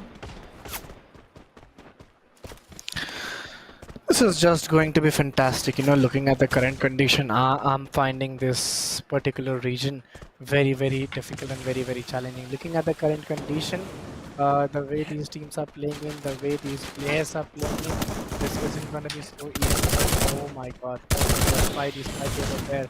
Oh god, Zoro, 4 men standing, 36 players, 11 teams fighting in, has those blue balls. Oh my god, you have to be careful. You have to be very careful.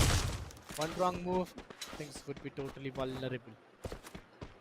Spidey went into the Spider-Man mode. He was trying to jump and shoot, and everything went in his favor with a very good squad wipe. 10 teams remaining, a total of 30 players. Zone is also shrinking in. Cruz is spotted. You all won't be able to give him a cover that he is desiring right now. On the course, Albion is also down on the knees by RBZ. Obito trying to have the run of his life. Will he be allowed?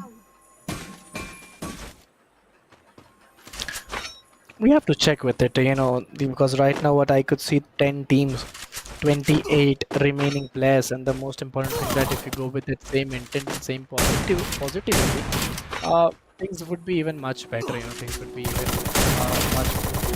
But how would you go on? What would be your strategies? What would be your momentum? This is the question arising. 3 eliminations. Aerobots remaining. Blue wall. Sonic is trying to buy himself some cover, but the soft cover is not going to do any wonders. Cruz, the last man standing with no eliminations in his name, no loot in his pockets, just being the flying duck. Astra as well, going into the same situation. Lands just outside the safe zone, trying to procure whatever loot that is available. And the unstoppable team, a Scott strong team, this time with only 9 elimination points. Well, 9 is not only, but the way they have created themselves.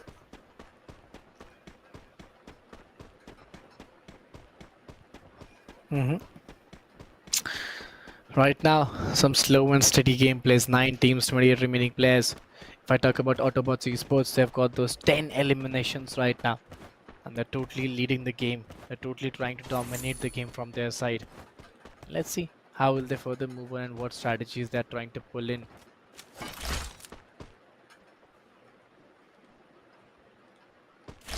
9 teams trying to procure the loots. These loots are going to matter a lot because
they're, they're waiting. They're trying to gatekeep.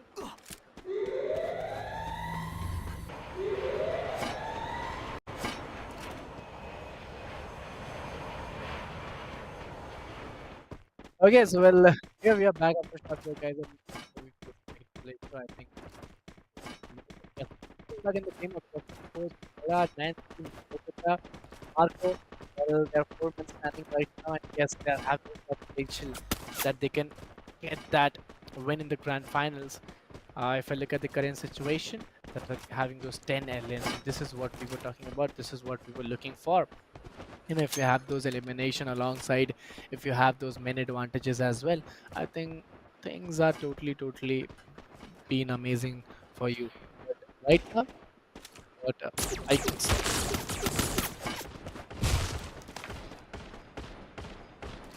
Well, they want to survive because still there are a couple of minutes remaining towards the final circle. If the number remains intact, they might end up with a booyah, and the massive booyah points are going to matter a lot in terms of leaderboard. The height advantage should not be advantage anymore because it's going to be team players from DCS who are going to destroy the monster truck, which I don't know made no difference to me, but they got it for some or the other reason. Autobots holding the best of the positions, being in the circle, also having the height advantage, should be able to gatekeep from all four different directions. hmm Let's see how actually they're gonna take it up. 12 minutes in the game. Another few minutes to go. 7 teams, 27 remaining players. DCS 4 men standing. They have got those 2 elimination by their side. And this is the start what we were talking about. This is the start what we were looking for. The way they are going in, the way they are playing in.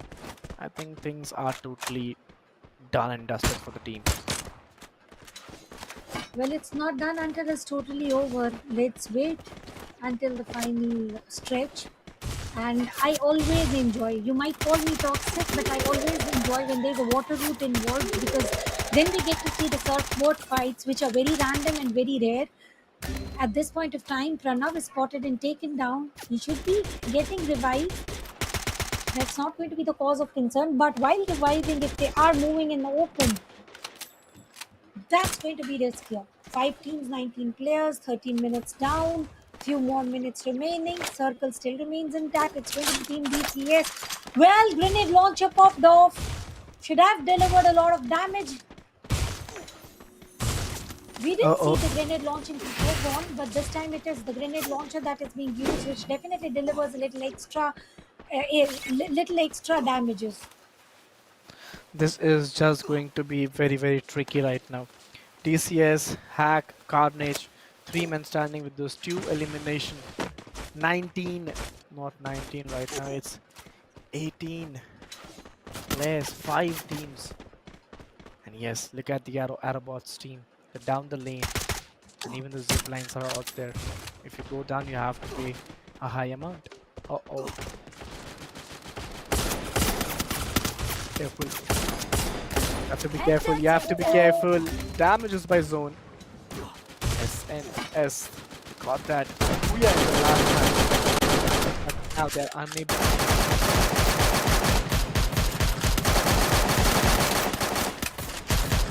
Unstoppable! Aerobots versus Autobots, the match, the fight, the duel, the battle that you all wanted to witness is right in front of our eyes. Aerobots takes the lead with the first elimination by only contesting one watchtower. One throwable is equal to entire elimination. They should go for a split approach, which when spotted by Albion. He's delivering a lot of damage one by one. They are falling in with the launcher, and they all survive. Who's down in the from Aerobots will be revived in no time.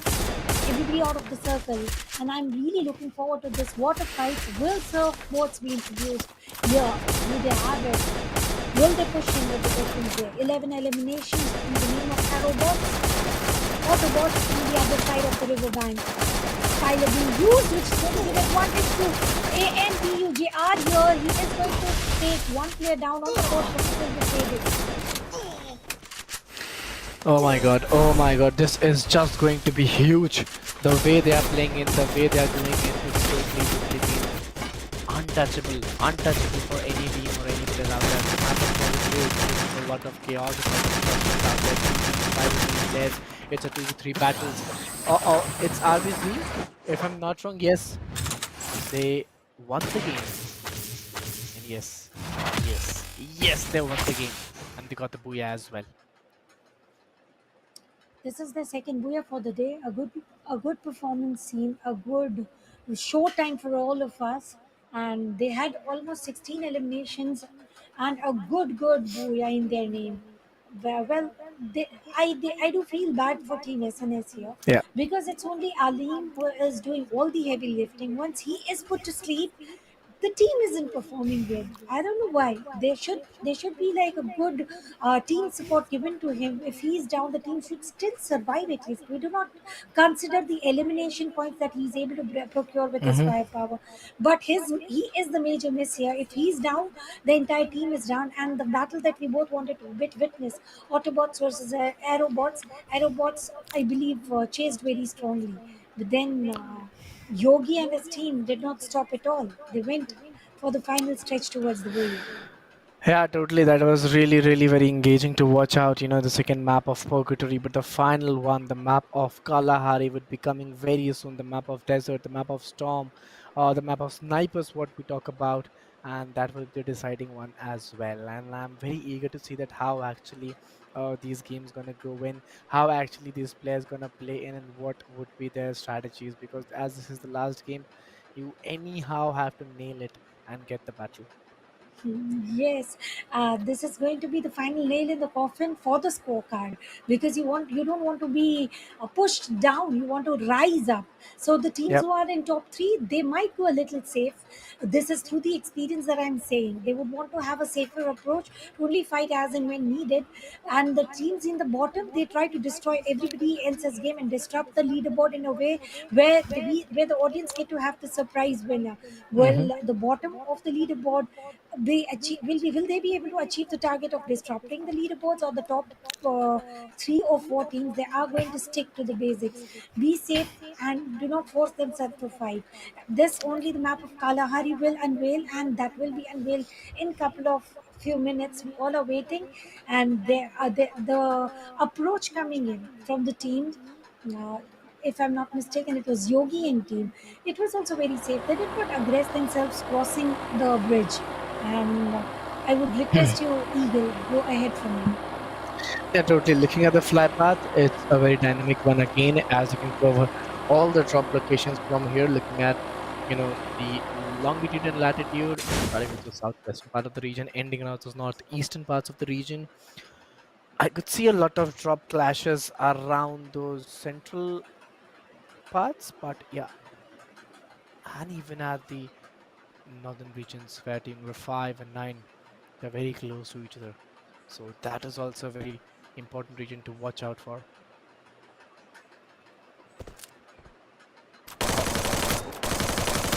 You have to be careful. You have to be careful. Like, getting eliminated. I think that would be really, really be unfruitful for you.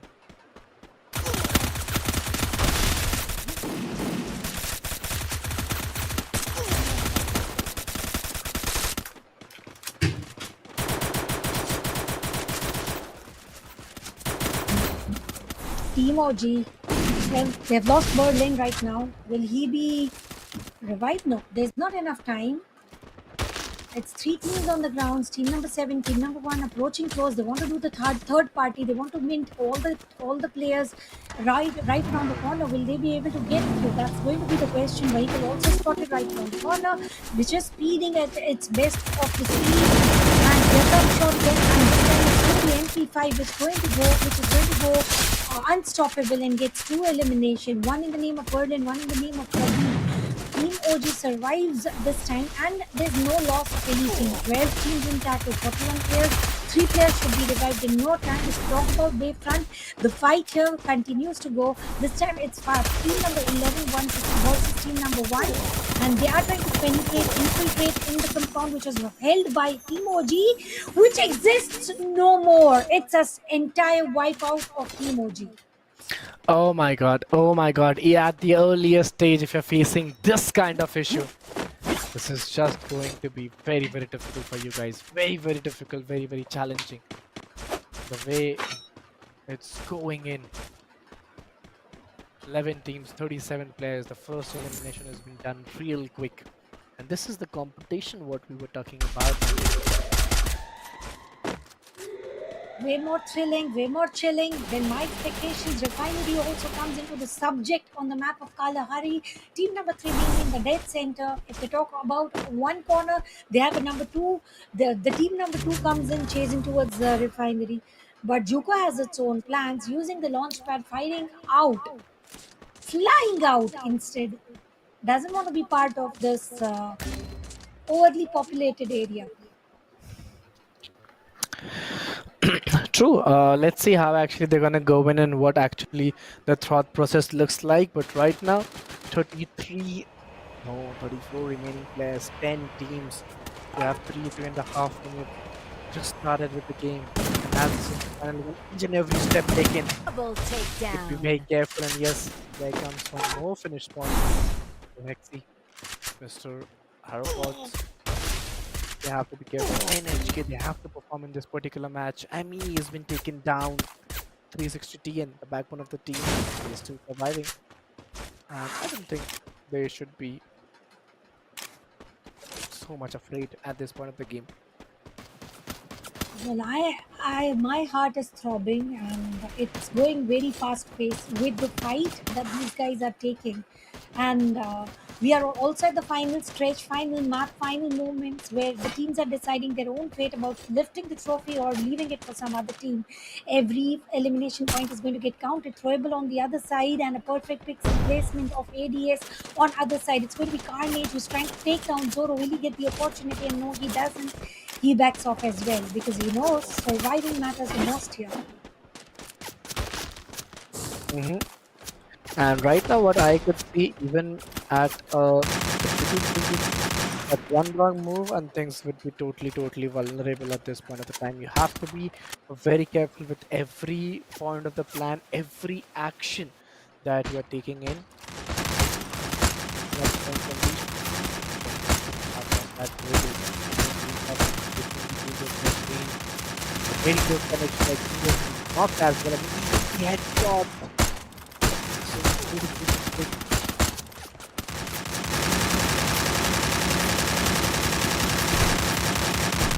Well, the shots wouldn't stop at all.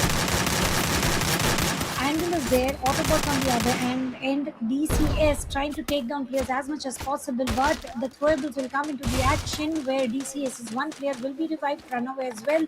Again, the four squad standing tall and loud. But for how long will be the question, because they are facing the breath of Team Autobots, one of the strongest team. Nancy will be able to get one more knock on his name, but will it be converted as an elimination point? Shall still remain the question. Team number 12 is eliminated, and total of 10 teams remaining now. DCS also turning and falling like praise. Two players down. Hack and Carnage will only be remaining. As soon as I say that, Carnage will be the last man standing for the team, and it turns into the 9 teams. Within a minute, it was a Thanos' snap. Two teams totally snapped out of the server. Yeah, totally. Look at the current players alive count, and the team as well. 9 teams, 31 players. We started with 12 teams. Within 6 minutes, the elimination of 3 teams has been done, and it was really quick. And let's see how they're gonna go and what actually they're planning up right now. But looking at the current condition, 6.5 minutes in the game, and you have to be very alert at this point of the game. Well, this part of the game is very crucial. It's turning point for some teams. It's getting to a point where you have to stay calm. You have to go into a position where you survive, because they're just have a calculation on, right, Eagle? We are just 7 minutes down, 4 teams already eliminated, and we still have 7 to 8 minutes to go. Circle is created, 3 more circles will be created, and in 30 seconds, while the circle takes a shift, who will be blessed, who will be cursed, everything matters henceforth, because there's only one team who's going to take away the trophy. And right now, Ace has eliminated Obito on the different side of map. Obviously, talking about Team NHK, they are in the safe zone, they are in the safe place where they are not taking duels with anyone. They are going with their basic play strat, which is survival of the fittest, surviving until the final zone. But it's going to be Team PB also trying to go across the path alongside them, which might go unsafe on the name of NHK, because PBZ goes a little aggressive and Team NHK goes in for the survival stage. Oh my god, oh my god, this is really been very challenging. This is really being very undoable for the players, for the teams to be going in with. If I look at the current condition, NHK, Tigger TN, the Asta, huge 3 men standing. They've got those 3 eliminations right now. You have to keep that composure, you have to keep that fire right now. Aerobots as well. Look at them, look at them. One wrong move, things would be totally undoable. 23 players, 7 teams. Oh, there, that was ridiculous. Just look at the angle. That was so less. And the way it came out, that was really been very beautiful. Aim is never the question here. It's the strategies these players are trying to pull at least. Team NHK with a total of 9 eliminations. If we talk about Juko, he has juked all the enemies right in front of him. He has played in the best of the patterns possible. Coming towards the Team Hunter, they are having 7 eliminations. T.A. Santa himself being the MVP by far. Team Aerobots is going a little slow as of now. Command post or near to command post. They are not trying to get hold on the watchtower this time. They are trying to hold something else. Are they trying to hold the dead center? That would be very risky, because still there are more than 6 minutes or 7 minutes that they have to survive without taking any battles to win the Booyah. Let's see how actually they're going in, how actually they are planning up the things. But right now, looking at the current condition, utilizing the zip lines for the traveling part, and he is a bit confused at where he should actually go in. Trying to find out the way. 25 players, 7 teams out there, and again some good connections. Yogi and team again taking some duels. They've got double digit. They've already entered the double digit club in terms of elimination. Yogi will be spotted, taken down. One of the key players to watch out for. If he's gone, it might be a major loss. Still 5 to 6 minutes more remaining towards the end of the towards the Booyah. 6 teams, 21 players, 12 eliminations on their name. One of the players is still from team number 10 is stuck in blue zone, and one of the players is in the safe zone. Not the safe circle though, but yeah, he is not tanking up any damage. And on the other side, Arrow Box is unlit, is revived, and it's supposed to be called Anbu Junior. He is revived and safe, 9 eliminations and a strong placement. Yeah, on an average, each team is will be having those three into their side. Aerobots Esports, four men standing with those 9 eliminations. This is what we were talking about. This is what we were looking forward for. And yes, they're utilizing it very well. They're using it very well. Main advantage, finisher's point, each and everything that is required to win the game is totally been secured. Team Aerobots having the best of the position, owning the grounds of refinery, owning the towers of refinery.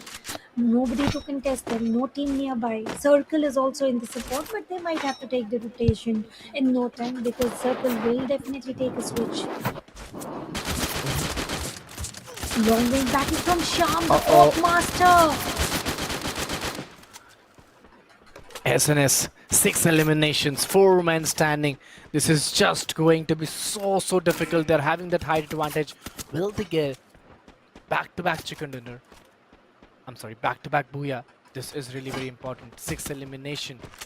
UCG, Maxa, Shyam, Alim. 6 elimination into their side. We are almost in the midway. And this is the final game. Map of Kalahari is a deciding one.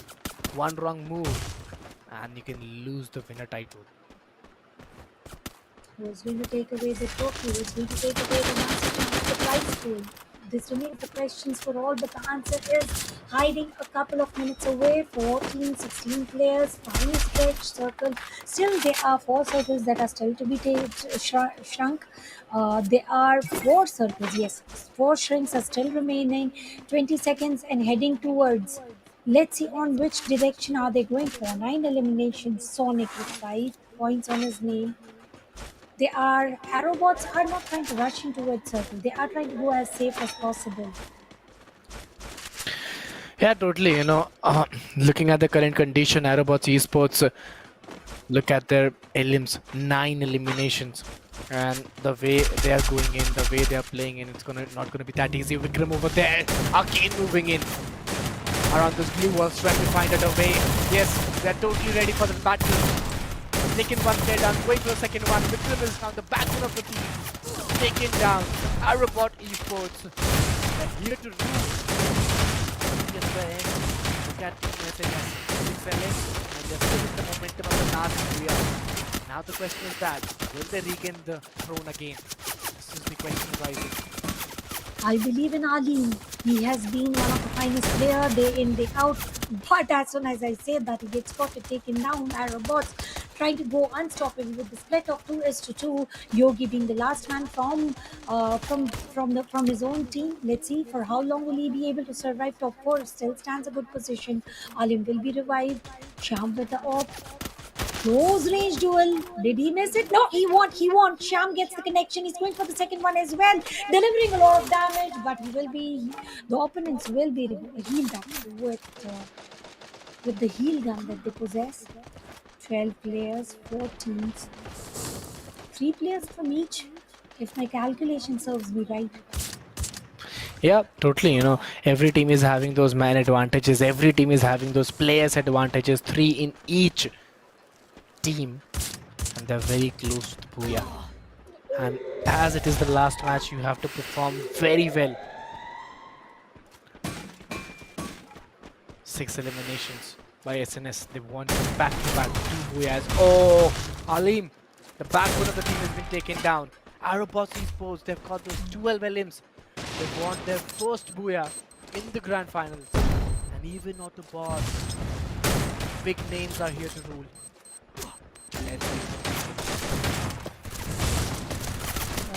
Robots, 30 eliminations in the dead center of the circle, giving the death commands to everybody who is coming their way. It's a 4v4, and it's Aerobots who are trying to dominate in best of the patterns. It's Autobots versus Aerobots. The battle, the duel that we all wanted to witness. Now, who is going to take away the trophy? Who's going to take away the final booyah of this grand tournament, of this LAN event? Using the grapple gun, risking themselves, Albion trying to go sneaky, but is he sneaky enough to not get spotted and going in with the shotgun in his hand? If he does, he might be able to get. No, he's not going so sneaky as well. He reunited with his teammates. Oh my god, oh my god. Look at Autobots. The area which they're holding, the center of the zone. They're having those men advantages. They're having those finishes as well. Aerobots on the other end, they're having 30 limbs, 4 men strong advantage, 15 to 16 minutes in the game. Last two teams, 8 players. It's just a game of patience.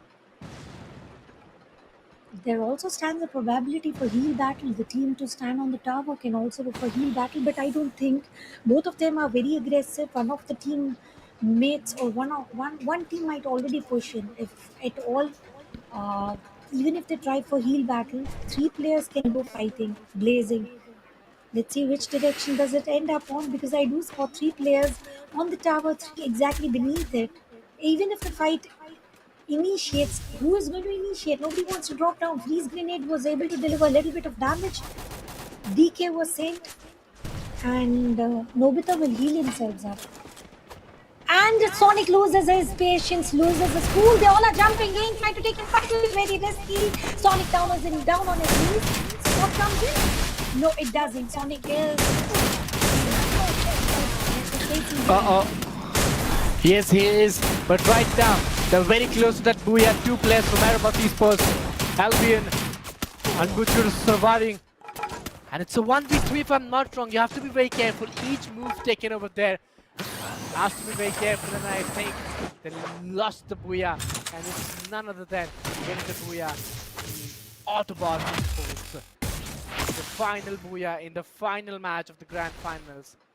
And yes, this is what we were talking about. Though they didn't get the booyah in the first two, but the final one was truly very phenomenal. If there's one name consistency, it should be titled as Autobots, the most consistent ones. The booyah that they procured, both were coming in from the side of Kalahari. So I believe the strongest map is Kalahari. And talking about the consistency in terms of surviving and taking some elimination points, they've always been consistent. And even if they take away the trophy, it's all the hard works and efforts. But ladies and gentlemen, Yeah. here comes the time of climax and the patience, where the calculations are the charts, where the leaderboards are yet to be created. But I believe the fans already might have created. If you have, leave what are your predictions here. But he'll somewhere around the corner.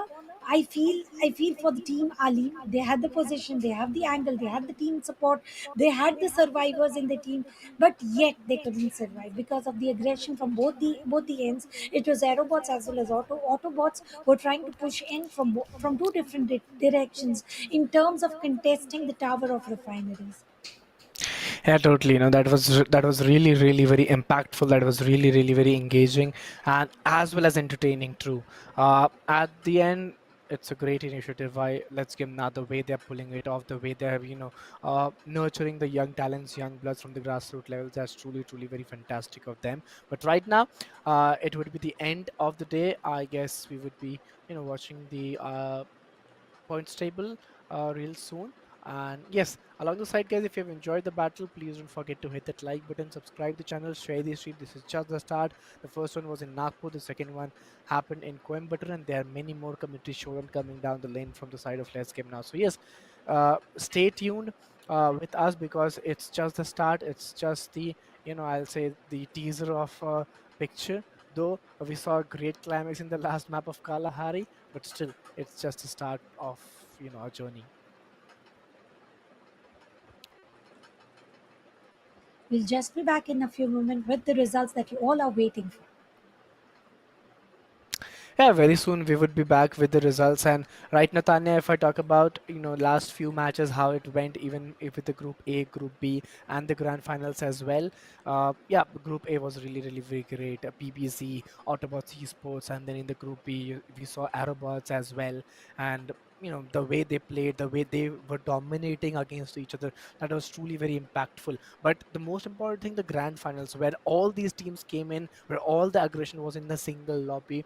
So that was truly truly very impactful, and that was truly truly very engaging of them.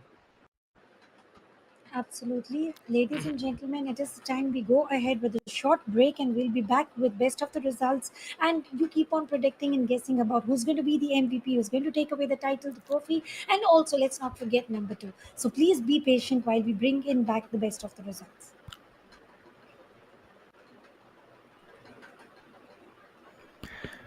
Yeah, I guess very soon we would be getting the results, and we would be letting you know that what actually happened in the game and what the numbers has to say, Tanya. Right now, rather going on a break, I think it's better we engage with our audience and we talk to them, we listen to their guesses. Please make some guesses, guys, in the chat section, that who is the winner, who is the runner-up, who is the first runner-up, who is the second runner-up, and who is getting the final bragging rights of Free Fire Max Community Showdown. But right now we would be going for a short break. Till then, guys, stay tuned and don't forget to watch out the results.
Okay, so well, ladies and gentlemen, here we are back after a short break, and you guys were watching Let's Game Now Presents Free Fire Max Community Showdown. Myself, Eagle, alongside it was my co-caster and friend Tanya.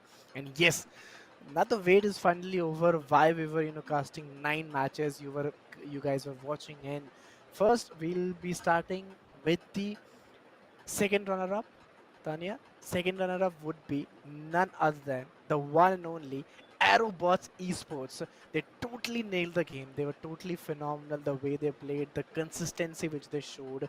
I think that was truly, truly beautiful. But before we announce the first runner-up, I would like my audience to please, please, please tell in the chat section that your guesses who are the first runner-up and the winners as well. Well, sure. We are waiting for your comment section, which is already showing a lot of mixed results. And Mm-hmm. we see Autobots, we see Aerobots, but Aerobots are the second runner up as of now. And Yeah. coming towards the first runner up, they are going to be Autobots with total of 68 points on the name. Mm-hmm. And let's go on the counter of three. What say? Let's go on the counter of three about who's the winner. Yeah, sure. We would be going for the Free Fire Max Showdown, which is happening in Coimbatore. The winner of Free Fire Max Community Showdown in Coimbatore is none other than the one and only Singam Esports. They totally nailed the game. The way they performed in the type of aggression which they showed in and the consistency, especially in the grand finals. In the group stages, they were very silent. They were totally performing just to qualify. But in the grand finals, the way they performed was truly impeccable. It is actually super great to see Singham Esports winning away with all the efforts. And special shout out to Alim if I'm saying it right, or if I am mispronunciation is Hmm. the key word here. I'm sorry for that, but Alim is the player to watch out for, and he definitely gave best of his play. Having said that, Autobots, Aerobots, you were great as well. But if we talk about elimination points, there was nobody who could have stopped Singham Esports. Congratulations on not only taking away the trophy, but also winning this amazing Yeah. initiative. And thank you for having me as a caster. And alongside me, I'm also thanking from the side of Eagle. And let's call it a day. All the best to all the teams for the future. Take care. Bye bye. Stay blessed.